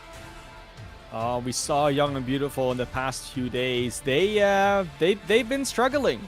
They lost to Angry Titans with the 3-0. Then they almost actually didn't win against the Ultimates yesterday. They've really been under a lot of pressure. And we talked to them in the interview yesterday, and they said it themselves. Like, we're kind of losing to ourselves. And when you look at this lineup, that is completely what you'd expect to have happened in those games. Sure, the Ultimates and Angry Titans played a very good game. They're really good teams, don't get me wrong. But a team like this, with this caliber of player on it, should not be struggling as much against both of those teams. Angry Titans, you can lose to them, but not in a 3-0. The Ultimates, you can win a map, maybe 2, but not this close. It was very, very disappointing in the performance. So we really hope that they, of course, stepped it up, because otherwise, Ad Astra Perispera, that has been looking so good so far in this Trials week, can really just put that second loss on their board. And it would be, I would say, almost be disgraceful for Young and Beautiful to not go to Contenders. But, you know, it's getting more and more possible these days. Well, Young and Beautiful, of course, with a fairly new roster, a lot of change-ups, as they now have Lolish and Hafakul in the tank role, Jonah and Yikids putting the hurt down, and Dala and Skaripa keeping the team alive. But like you're saying, you look at these names and the pedigree is long and respectable from each of these players. Let's see if they can get their synergy together today, because there's only 4 games being played by each team in this group, which means each loss and even each map point that much more important. Ad Astra breathing down their necks right now for that second place slot, and of course only the top 2 from each group will move on to Contenders proper. Yeah, both of them lost to Angry Titans, so at least the match they lost is both the same for them. Young and Beautiful actually managed to beat the Ultimates. The Ad Astra beat the Morningstars. We just saw Morningstars feeling like a bit of the outlier of the 4 teams. The other 4 can go very close, as we've been seeing in these past 2 days, but Morningstar not really quite seeming to match up with them. So we'll see if this match can potentially be an upset, because I think Ad Astra winning, while it's possible, still feels like an upset to a lot of people on paper. Or if Young and Beautiful finally shows that full potential that they have with all these players. When we look at Ad Astra Perispera from yesterday, right? Ad Astra Perispera played a very similar composition the entire match. They could, because, well, you know, Angry Titans was as well. You know, there wasn't really a lot of swip ups. Every now and then there was a Winston, there was a Reinhardt, but the DPS and the tank line and the support line was fairly similar throughout the entire time. The one thing they did change on the side of Ad Astra, which I was very happy about because the other part wasn't working out, was Hazux playing Zarya. And I'm going to keep saying it until Hazux doesn't play D.Va anymore, but Hazux on D.Va, while it's good, it's so much better when they're on Zarya, because they're just able to have such phenomenal tracking with that beam. And if you get the charge up, then why would you ever play D.Va if you get that damage out? So looking towards Nepal now as our first map again, I'm expecting Hazux to potentially come out on the Zarya, but on this point you could still play a D.Va. So there is the potential, and Hafakul, we know them to be a phenomenal D.Va player. That's what I praised them for in their last game. So we might very well see that matchup the entire time, where it's D.Va versus Zarya. It's certainly what both teams are showing us at the moment. Still 10 seconds to change their mind. And at Astra Perispera, this is the same group that they showed us. I mean, since their inception in mid-August, the only change is Aussie now in support role. Levitate no longer with the squad. But gates are open. Our match has begun. We'll have the Reinhardt D.Va of Young and Beautiful versus the Reinhardt Zarya of Ad Astra. So far going to be that one matchup. But Eli on the Doomfist is something we don't see that often, but it is one of those picks that if you can find one pick off, it's already worth it. You know, as long as you don't die and get that one value, and there you go, gets it. Oh, and what a high priority pick off indeed. Taking the mortar down, but Young and Beautiful respond threefold. They do lose Lolish, but they pick up the point along the way. Ad Astra missing their primary source of healing. Might just fall back and reset. Oh, unless a Maywall comes up and denies Hazix the retreat. Aussie was trying to wait around to speed boost him out and just get staggered out.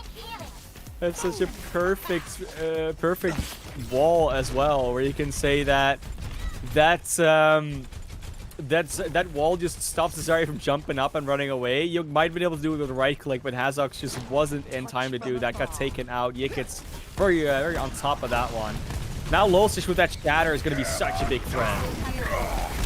Well, fortunately, the block is there for Ad Astra, and Lolsish goes down. The focus fire too great.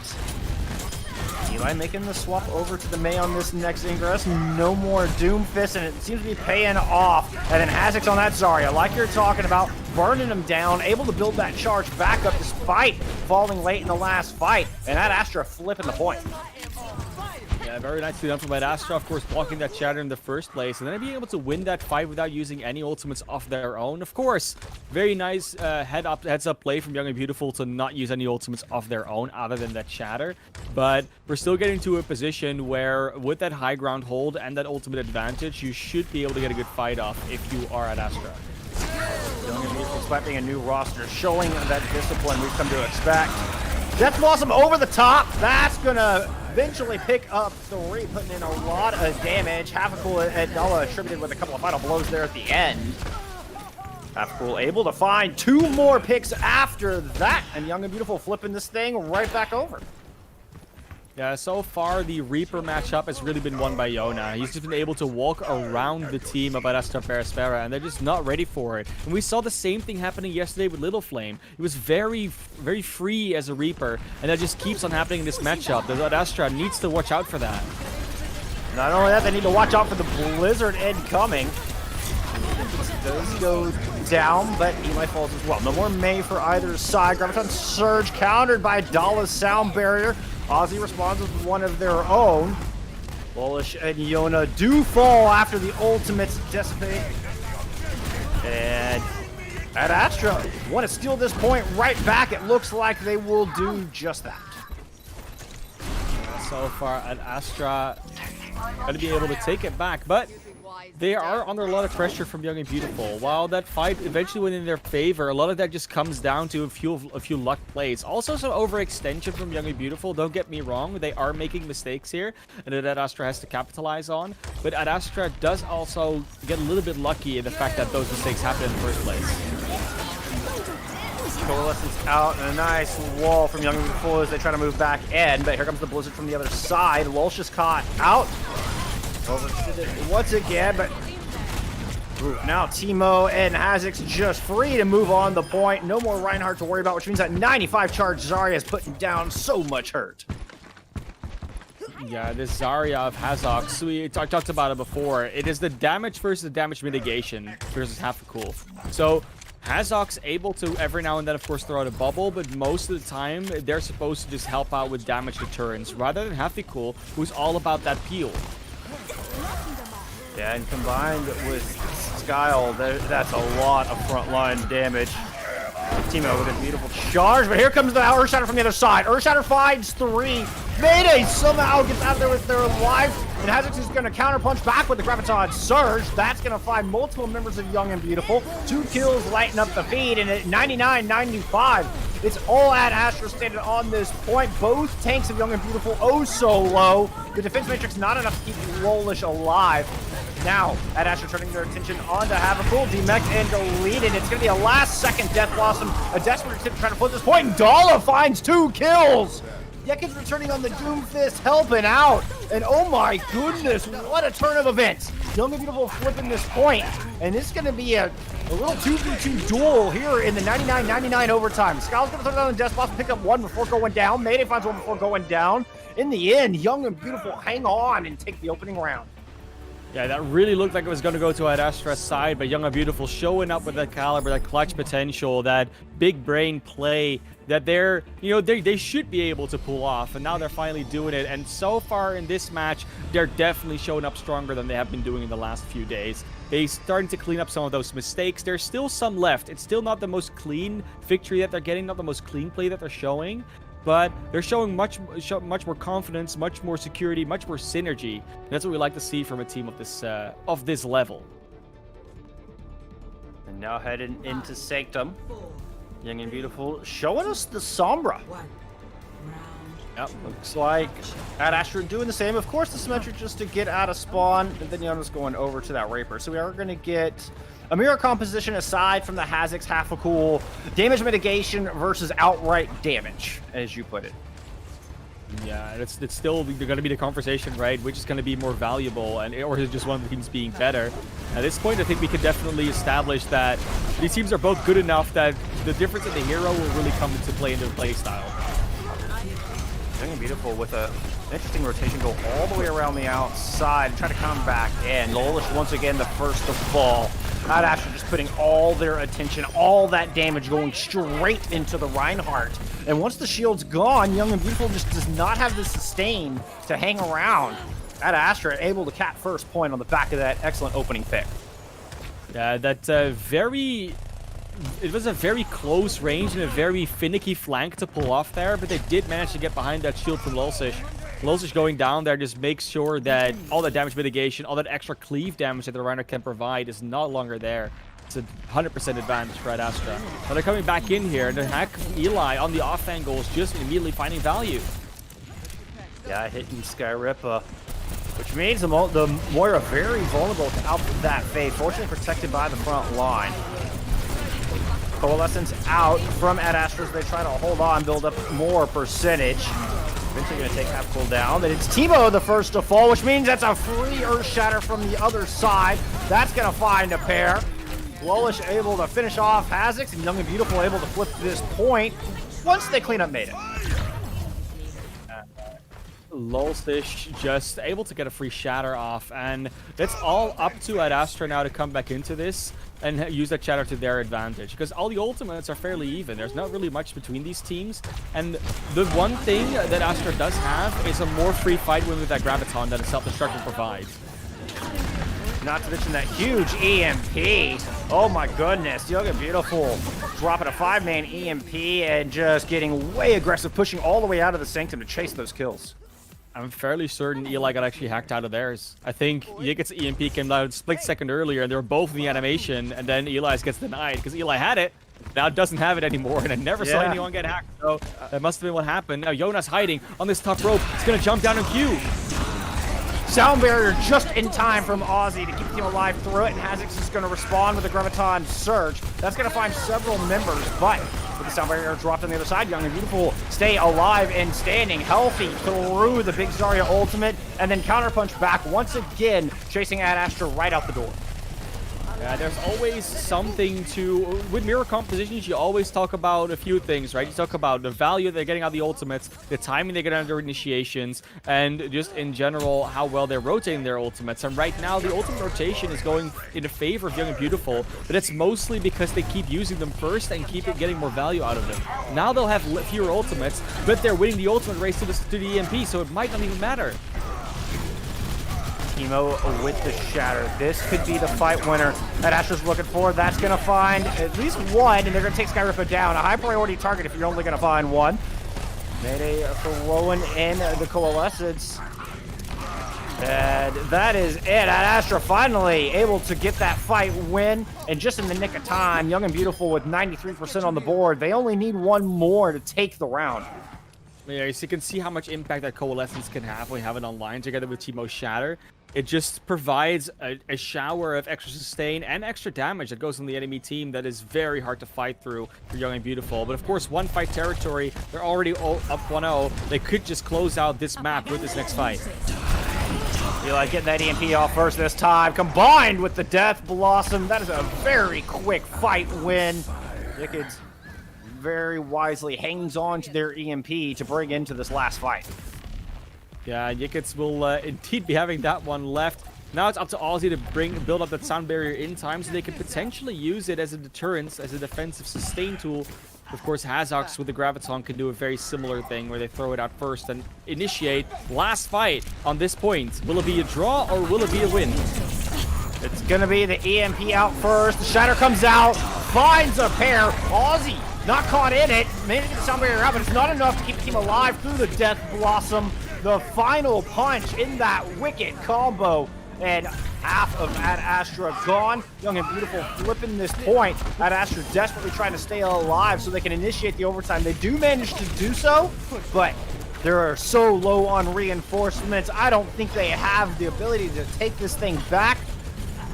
Timo coming in, trying to prove me wrong. Skyle goes down. Timo's able to get his feet onto the point, and the Graviton Surge is there. But Dollar responds with a wonderfully timed sound barrier, keeping Young and Beautiful in the fight. EMP from Eli won't be enough. Overtime Wake burns down. Young and Beautiful will take map 1 and a 1-0 lead here in the series. Now that is the ult usage and the discipline we are used to seeing from Young and Beautiful.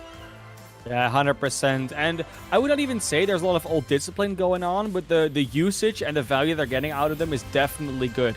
Young and Beautiful have gotten into this mindset of we're not having a plan to win this fight with 1 or 2 ultimates. We have a plan A, which is this ultimate. We have a plan B, which is that ultimate, which point ultimate A, if it doesn't work, softens you up for ultimate B.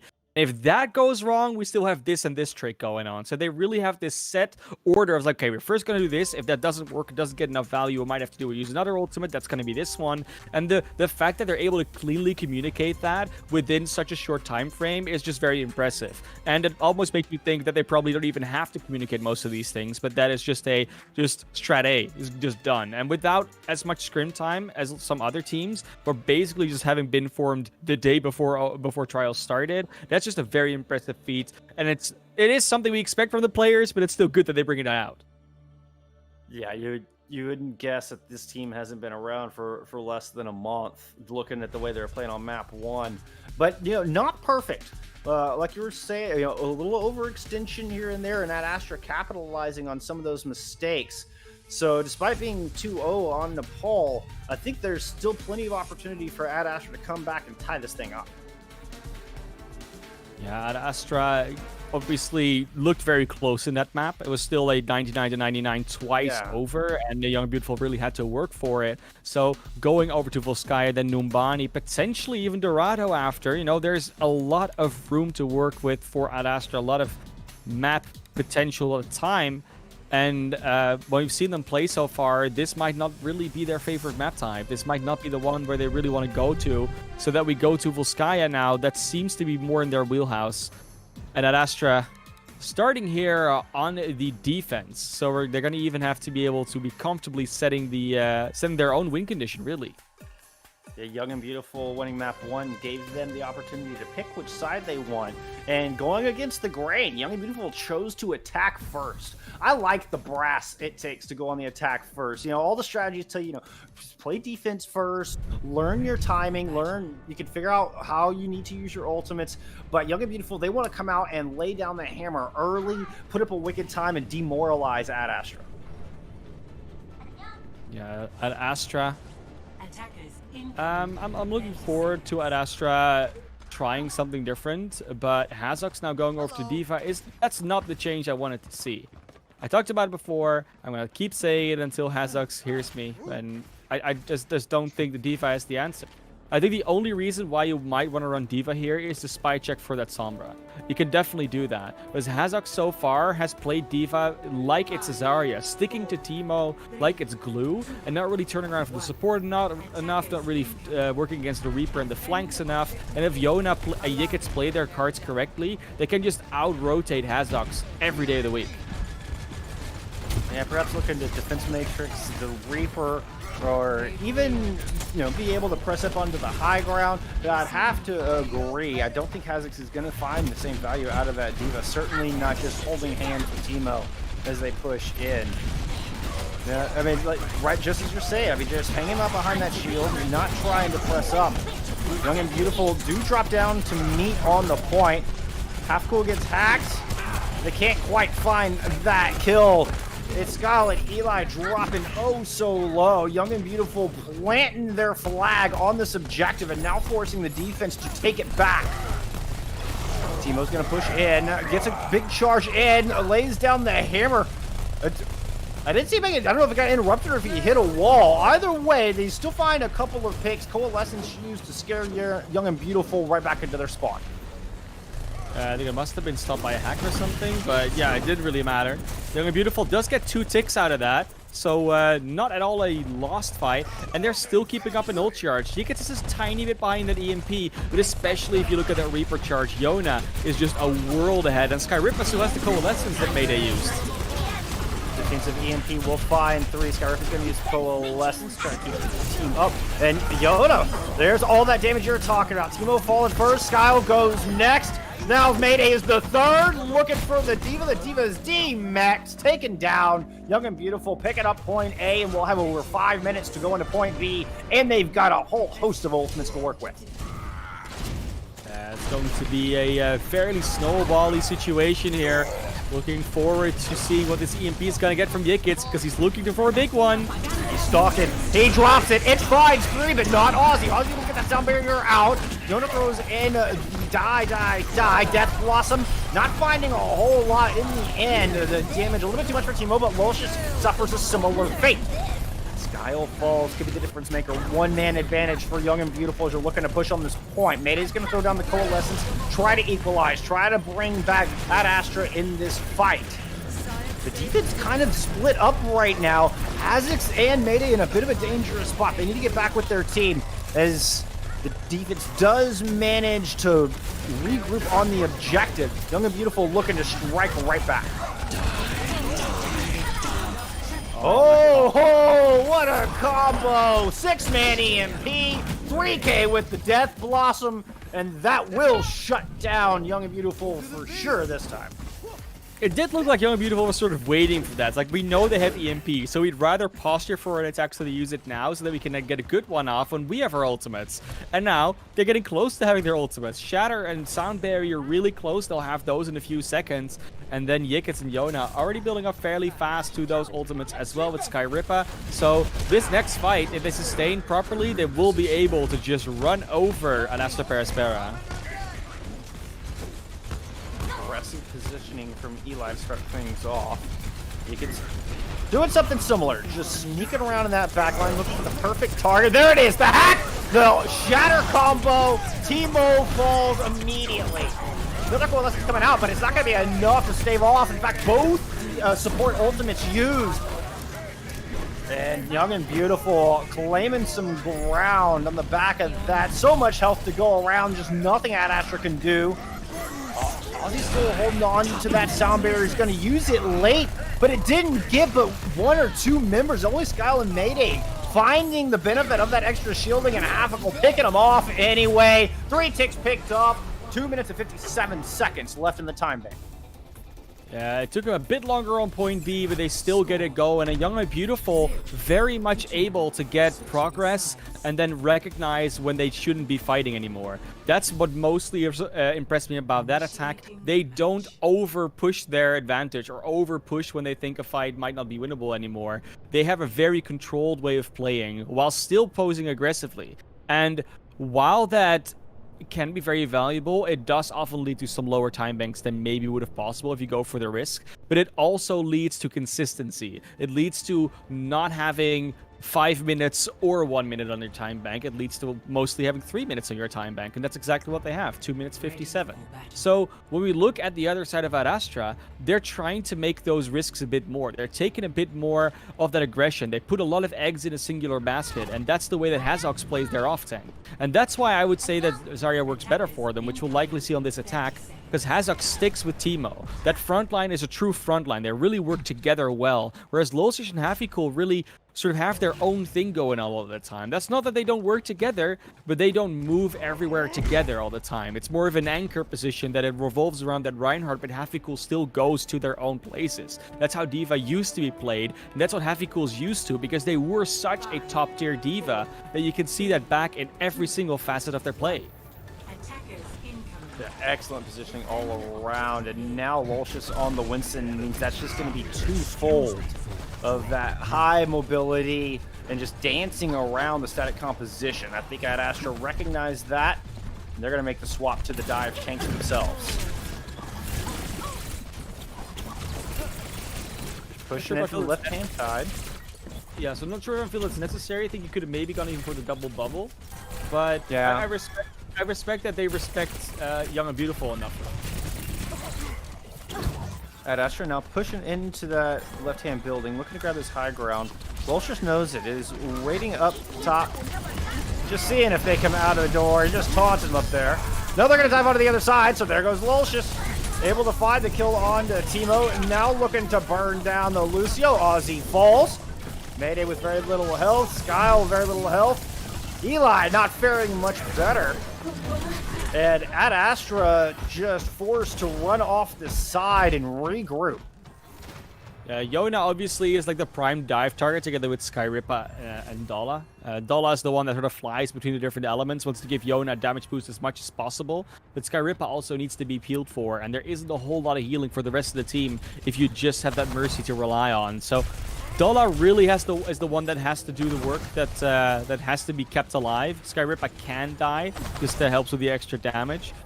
But it's a really boom or bust composition in general. As soon as they really get dove, as soon as the entire team of Astra is on top of them, that's where they're getting in trouble. But so far, they're not letting that happen. They're just poking far enough from range that they can just follow up on kills that Yona and Skyripa set up.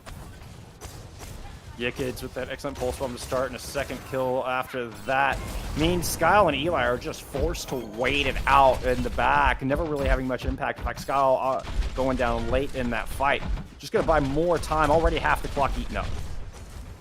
It reminds me what happened yesterday versus the Ultimates, where the Ultimates just couldn't, like, every single time they approached the point and got out of spawn, they just lost someone. And that still happened every single fight so far. 2 minutes already down. Eli thought they found an easy target in Skyripa, but didn't realize Joda had their sights right on their dome. Young and Beautiful. Now, feel free to get aggressive.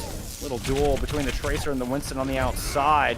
Inside, Afkel finds that kill onto Timo. Yikids comes in, gets a nice kill onto Mayday to help shut down that attack. Just 80 seconds left on the clock, and Ad Astra's still kind of hanging out around here. They need to reset, although that kill might be the one to open up the power play for this next fight. Yeah, this is going to be a heavy one. They need to be able to get in here. They have the ultimates to work with as well. Yes, there's plenty on line for Young and Beautiful. This is a tough one to fight against with that numbers disadvantage. Jonah going down is a great start. As it goes in, finds the kill on Adala.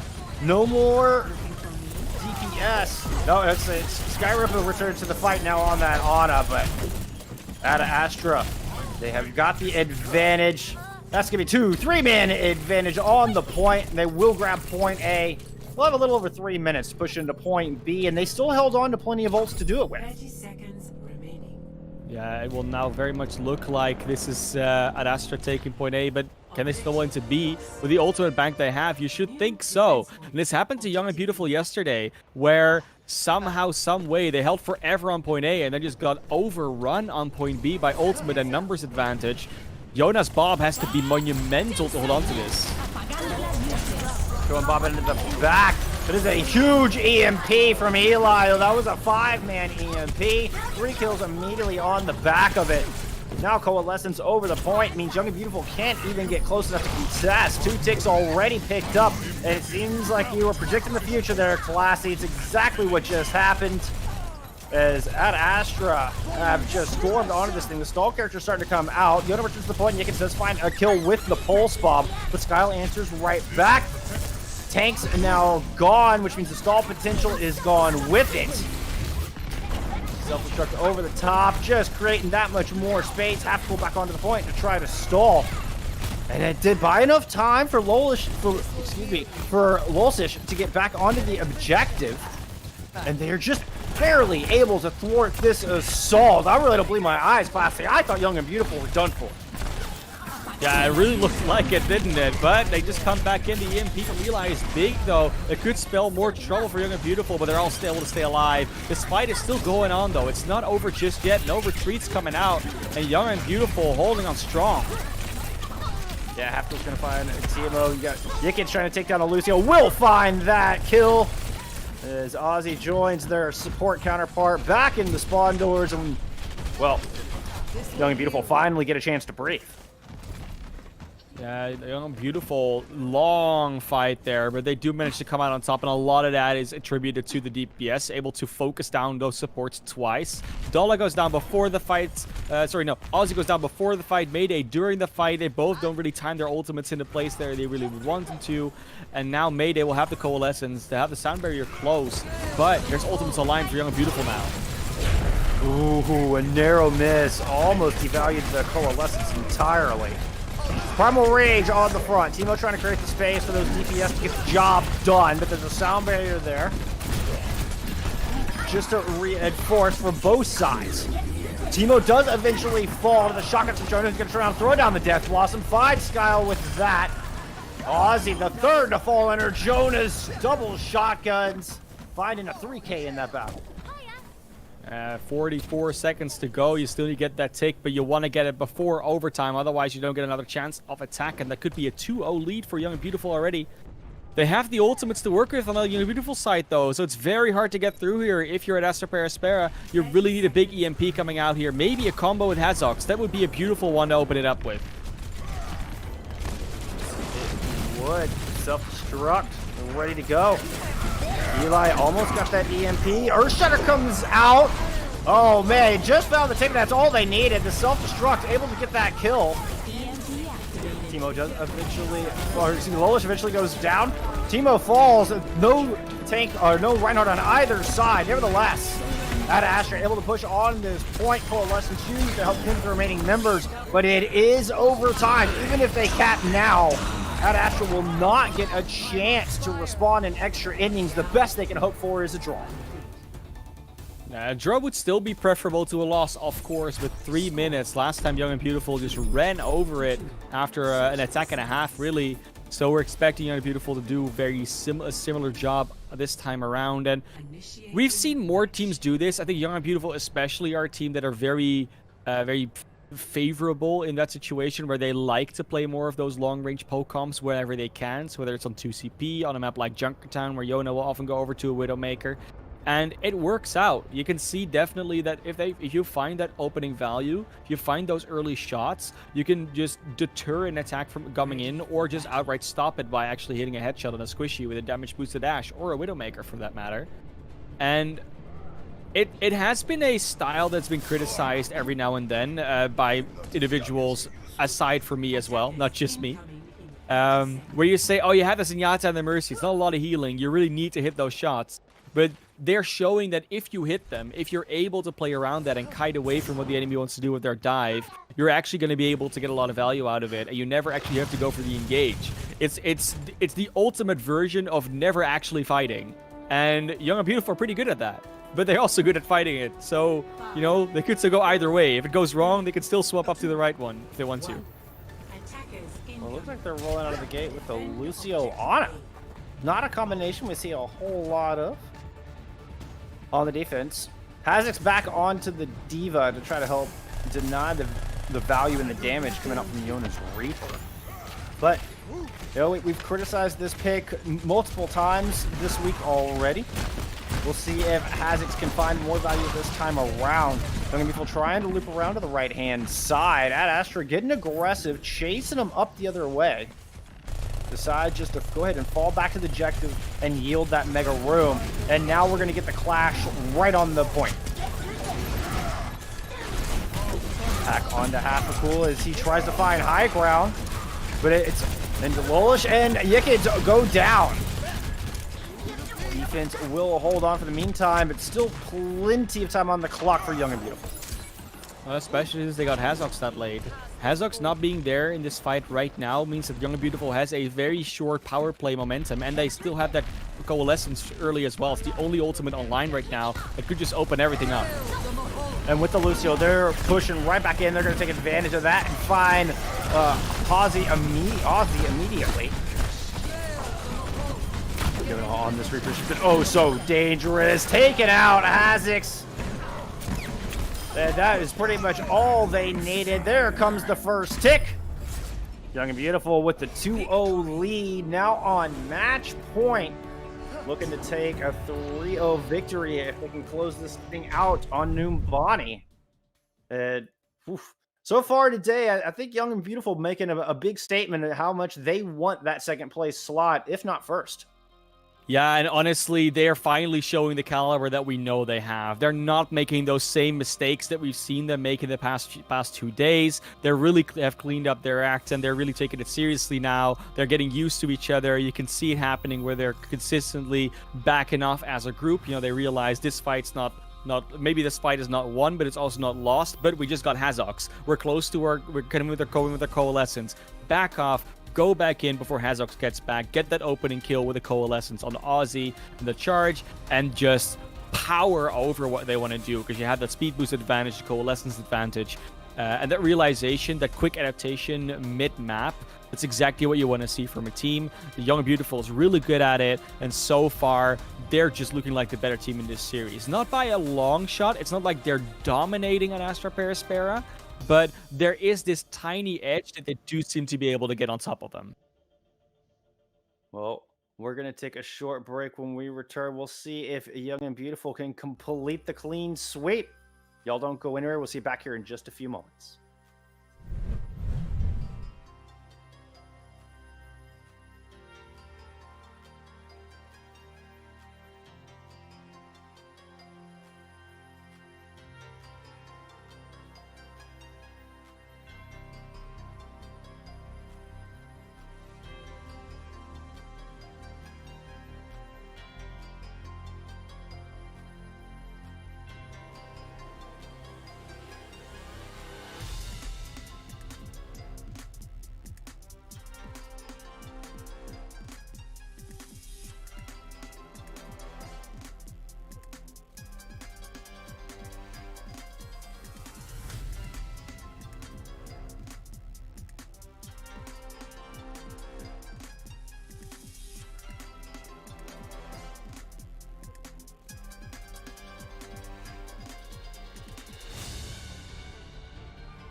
We are back with the second half of Young and Beautiful versus at Astra Perispera.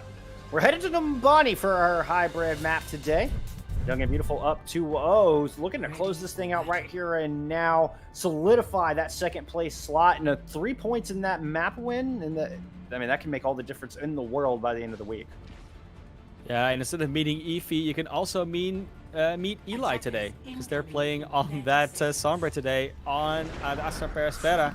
And the Sombra has been a very meta-defining pick so far. It's one of those things where not everyone runs it all the time. There's also been a lot of Tracer preference from players when they play like a Tracer Fire, Tracer Echo. But whenever the Sombra does come out, she has a very big impact. So far, these teams both played it quite a bit, and we'll see it again coming out from both Yickets and Eli, probably going to try and get that EMP first. And whoever gets it first might set the tone for the entire map.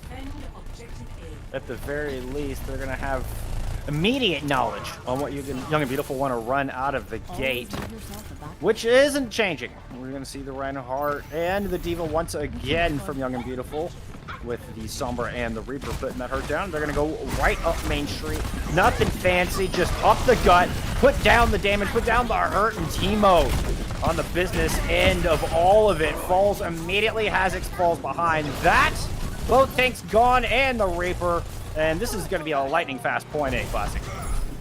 It doesn't look like there's going to be much of a defense anymore. Eli did win the EMP war so far, though. One thing I will say, 60% over Yickets, only on 30, but that will only really help them in terms of breaking the momentum that Young and Beautiful is trying to build up for themselves now. Because that EMP is just a momentum breaker. No matter how many ultimates you have, as soon as the EMP comes out, you can't use any of them. So 70%, Eli is definitely trying to build that up before this corner is even rounded. Good news for Ad Astra is they're able to get quick respawns and regroup here on this front corner. Try to buy some time off this very difficult to defend second point. Manual hat coming out onto half a cool. Tivo and Skyle both go down early. Ad Astra just once again buckling under this weight immediately, and another clean fight win for Young and Beautiful. Yeah, Young and Beautiful just not wanting to let up. And now that Eli has the EMP, Yikits has it as well. So now it won't even be, you can break the momentum. Now you have to initiate before the EMP from Yikits come out. Otherwise, you might not even be able to get yours off. You might get hacked out of it. There's a lot of things that can happen. And the initiation is going to be very important. Who gets it first? Who does it better? And Ad Astra is coming out at a clump. Whereas Young and Beautiful is more spread out. A lot more spread out, which means, ooh, but somehow Eli's able to find 5 with that EMP is the follow-up there. Teemo's the first to fall, so there's no more shield left, which means there's a free Earth Shatter from the other side. That finds 2. The Coalescence will not be enough to keep Ad Astra in this fight. Hazix falls shortly thereafter, and second point picked up, 5:38 left on the clock. Oh, it's classic Numbani. The second point just doesn't exist. The Streets phase and just keep on trucking through it. Dola now close to a sound barrier with Hafiku on the self-destruct. And we have to see. We have to see Ad Astra try and break this momentum. We saw it last series of Morning Stars that Ad Astra, they have to do the same thing. They have to be able to do it too. Self-destruct coming out. At least buys room for Teemo to push up so he can hold corner. Teemo will have that Earth Shatter online. Sky with the Death Blossom directly behind it. Could be a wicked fight-winning combo here for Ad Astra. Good game. Sleeper will be. Pushing in. Lolish going down super low, but the healing there. Skyrippa able to keep him alive through that. Half a full hacked up, but don't think that's going to amount to a whole lot, especially not if Dahl throws down that sound barrier. Here comes Skyrippa's Coalescence. And Young and Beautiful gonna get hyper aggressive. Cleaned off the cart, cleaned off the back line. Lolsish holding down the front, and the cart just rolling on towards that third point. Keeps on rolling. And now, with all the ultimate advantage that Ad Astra has, they should be able to get at least one fight win off. This EMP, it needs to finally hit. Needs to find some targets. Eli goes in, and he does hit some. Lolsish drops down the Earth Shatter right behind, but it's Eli and Mayday finding the kills. Lolsish does get Teemo, and it's a 4v4 left on the back end of this cart. As long as Yoda and Lolsish are in this fight, Ad Astra cannot rest easy. So they're going to hack up the Reaper, take him down, get those dual shotguns out of their way, and create the reset. Young and Beautiful have to back off. This is the start to a potentially longer hold. We saw how the Young and Beautiful struggled a little bit there on Volskaya B, and I think Numbani last is probably even a worse version of that. With the twist that's in it, with the more open flank routes that are there, it's definitely more potential. And now that you still have that self-destruct and sound barrier, you actually have quite some tools to deter. Jaina throws down the Death Blossom in the back, which caused Teemo to turn around. That meant the Earth Shatter came through. What a beautiful play from Young and Beautiful. That was awesome.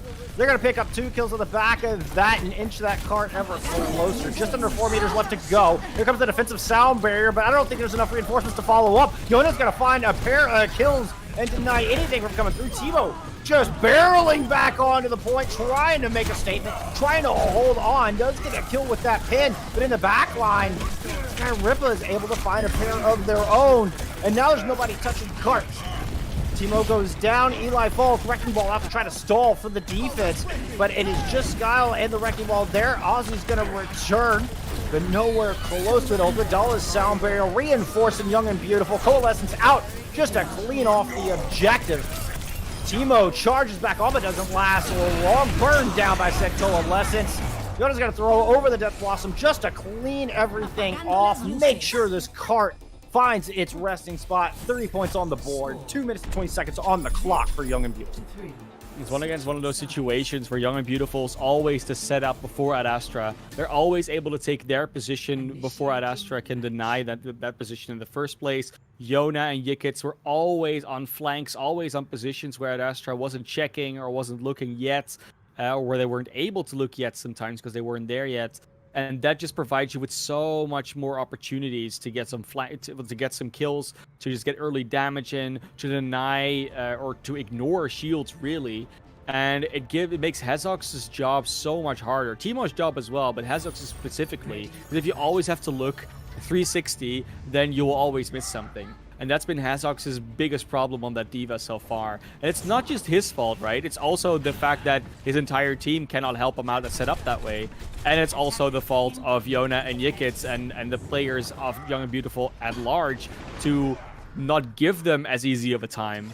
But it's still something that we don't see HappyCool struggling with as much. So it's a full-on effort from Young and Beautiful and HappyCool and the DPS, just everything around that, to make life hard on that D.Va. And while it doesn't always shine through that Hazox is the biggest victim of it, everyone else dying means that Hazox has not been able to peel for them effectively. Well, not only that, but Young and Beautiful are focusing down Hazox from time to time as well. We've seen him fall early in several of those engagements. Gonna get a little bit of a swap as Yikit's going over to the Mei here for Young and Beautiful's defense. Hazik's going to go back to that Zarya, and I'd have to agree with you. I like the Zarya play from Hazik much more. Nope, and as I say that, he goes back to the mech. I mean, can we already call it a loss then, or no? Let's not go that far. Let's not go that far. Let's not go that far. Hazok is not throwing by playing D.Va. Let me make that abundantly clear. That it just seems that they get so much more value in the way they play out of the D.Va, and now already Teemo down. The peel is just not there. No, that the rest of Ad Astra falling like dominoes. Good start for the defense. And the Mei wall just lit them right up and created such a focus for Young and Beautiful. Which of course means now they're leading an ult charge, though nothing really online just yet. We'll get another dry fight.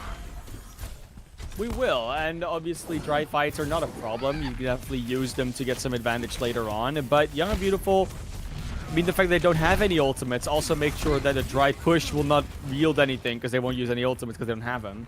But yeah, vanilla Overwatch. Love to see it. It's also indicative of how fast that first fight went. Oh, 100%. Yeah, nothing got done. And they're going to try to push up here with the Mei. The Mei's just going to split you off, and Teemo's going to die. Oh, that was not the right call, Ad Astra. You do not go up through a small hallway when you're running into a Reaper and a Mei. Come on, you've got to plan better than that. From the shadows. You're gonna have to. And obviously, with only 2 minutes left, it's already looking so dire for Ad Astra. They haven't even built up a single ultimate. Meanwhile, Young and Beautiful, they haven't built up much, but they're so much closer to everything, and they're about to actually be close to having everything, aside from that sound barrier. And it's just, you're gonna have one shot probably at this if you're Ad Astra Perispera at this rate. Well, and you're, rely on that EMP to be the fight winner if you can't get it done beforehand. And it's taken well over 2 minutes for Eli to get that ultimate online. So if Young and Beautiful can survive it here, I'm not even sure there's a chance for Eli to build up another one. They're going to have to find a big play from the front line. Skyle's going to have to get some early picks. And that's assuming Young and Beautiful will survive the EMP. Eli's up on the high ground scouting it out.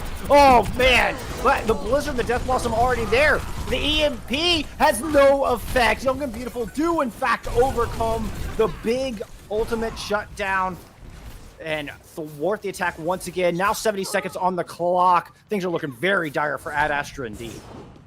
And it wasn't even going to be the full ultimate fight that Ad Astra could have had. No, they only really have you be able to use the Coalescence and the EMP. But now they won't have those, which are arguably their most impactful ultimates, while Young and Beautiful just standing there on the high ground with their sound barrier and their tank ultimates being completely fine with it. Yeah, they don't look bothered in the slightest so far. Not even sure they're breaking a sweat on this defense. It's up to Skull to change that, coming in with the Reaper. Already taking so much damage. Both sound barriers coming out, and the Earth Shatter comes through, finds 3. No follow-up kills on that. Ad Astra still has taken this fight, but the Mei wall splits off Teemo once again. The front line dies, and the rest of Ad Astra trying to retreat, but they've only got 15 seconds left. Fortunately for them, they've got a Lucio, but I don't even know if that's going to be enough. I don't know if the Wrecking Ball switch is going to be enough. There's the Sombra in the backline. Okay, they can touch. I mean, they can touch, but that doesn't mean that's going to be enough, right? Like, it's just Eli is able to touch properly, but there's a self-destruct. Oh, no! What a play! Rosa, the X-ray vision just picks Eli out. Now making the swap over to the Tracer, does make it back onto the objective. Earthshatter coming out willy-nilly, just hits an ice block. May. Yickens turns around and responds with the Blizzard, running at Astra off of the point. Affable and Lulsish, they will find a pair of kills. The defensive Earthshatter finds Hazix. Hazix goes down, and this is done and dusted. Young and Beautiful will take Numbani and the 3-0 sweep. They're going to move into second place with a +5 map differential and are in a great position to get themselves right back into Contenders proper here in the month of October. Yeah, they definitely are, and of course, their only opponents that are left. Actually, their only opponent that is left is, I think, Morning Stars. So they should not have much trouble getting that last win in, and then all they have to do is win that and hope that the ultimates don't shake up too much. It's possible they do. It's not at all out of the realm of possibilities, but. Yeah, it's possible. They have one more match and then they're free. They're done. So they have the Sunday. They can just sit back and wait for the results. But like we said, they are looking so strong right now. After these past few days where they looked a little bit shaky, this was not the match that they were going to lose, and rightfully so. They're a team that belongs in Contenders, but that would have made it all the more exciting as an upset if they hadn't gotten there. So yeah, I'm all for it. I'm definitely excited to see more of Young and Beautiful in the future, whether it is the match tomorrow or whether it is Contenders further. This seems like a very exciting roster that I think everyone just wants to see more of. And a very important win for this exciting roster. And I definitely want to see more of it. And they can keep up this pace. We'll definitely be seeing a lot of them in the month of October. Well, we're going to take a quick little break, but we will have an interview from the winners, Young and Beautiful, when we return in just a few moments. I can't wait to hear what they have to say. We'll see you back here in just a moment.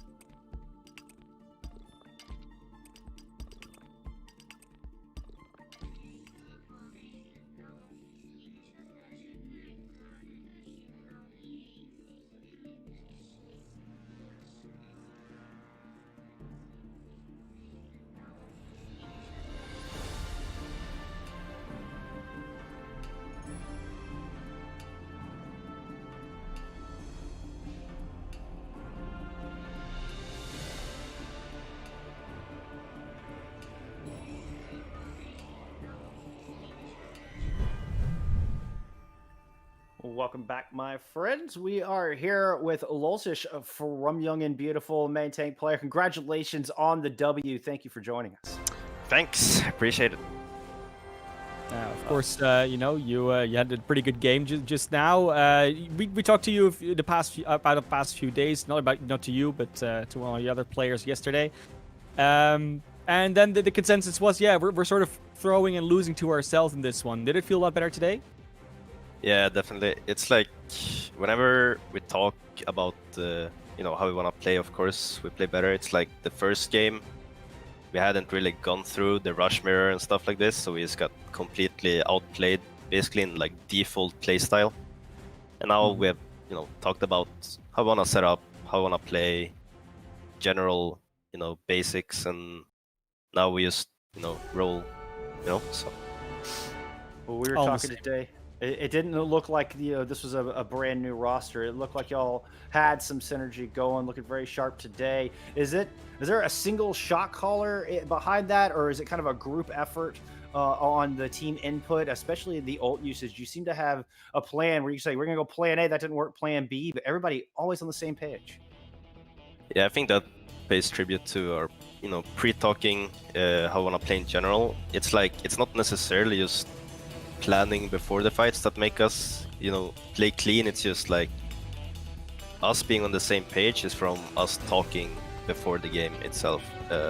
But if your question with if I one shot call or not, no, it's like if you have your ult, you call around your ult, and the guy that has your ult sets up the play. Right on. Cool. I mean, the more eyes, the better, and then it makes for a great team effort. Yeah. One thing I'm obviously so curious about is you've had 3 matches now. You only have 1 more tomorrow, and then you have like the last day off. Or are you looking forward to just having fun on Sunday? Wait, what's I don't like having a break or? I mean, yeah. I mean, you guys don't have to play a match on Sunday, so I'm just like, maybe you Oh. guys need, Oh yeah, the other teams has to play on Sunday, right? yeah. Okay. Yeah. I mean, just yeah. wondering if you had any special plans. Maybe you saw it coming and you're like, oh yeah, just Yeah, I'll it's have whatever. a day off. Yeah, I guess just play TFT or something right now. Fucking chill. Hey, look, sometimes it's good to relax with another game. Well, anyways, Very important. Very important. Yeah, I mean, good to still see you up and at it, playing Overwatch. It's of course a very fun game. Yeah, I mean, obviously with only Morningstars to go, I think you guys feel very confident on getting to Contenders after this. Do you already are looking forward to like Contenders and specific teams to play against them? I mean, right now it's still up in the air if we'll make Contenders. I think it's some map different stuff that has to go our way, but I'll believe we'll make it. Pray. But yeah, if we go Contenders again, definitely like looking forward to face Hurricane again. I think last time we faced them, personally I played really bad that game, and like I was doing really bad stuff like to fuck up my brain like before the game, like not being in the right mindset and stuff like this. So next time I'll definitely like really make sure I'm on my game, so to say. Okay. Well, we're excited to see that matchup, and good luck tomorrow and with the rest of the week and making it into Contenders proper. Excuse me. Thank you. Well, I think that is going to do it for us here today. Classy, do you have any closing thoughts on our pair series today? Anything? I mean, they were short, but I think they both showed a lot about where this group is at, where their teams are at currently, and it makes a lot. Because before today, we were kind of like, oh, we don't really know where this is going. Young and Beautiful has to show that the potential that they have is actually coming out. Well, they did. If they hadn't, we might have seen a very different series. Might even have seen Ad Astra win. Could have been possible. But this kind of puts the rest of the group in perspective. Young and Beautiful has played the rest of the top 4. They only have to play Morningstars, so they're looking pretty poised to just get another 3-0 win against Morningstars tomorrow and then go up on top. Not on top, but like on second place and sort of secure that.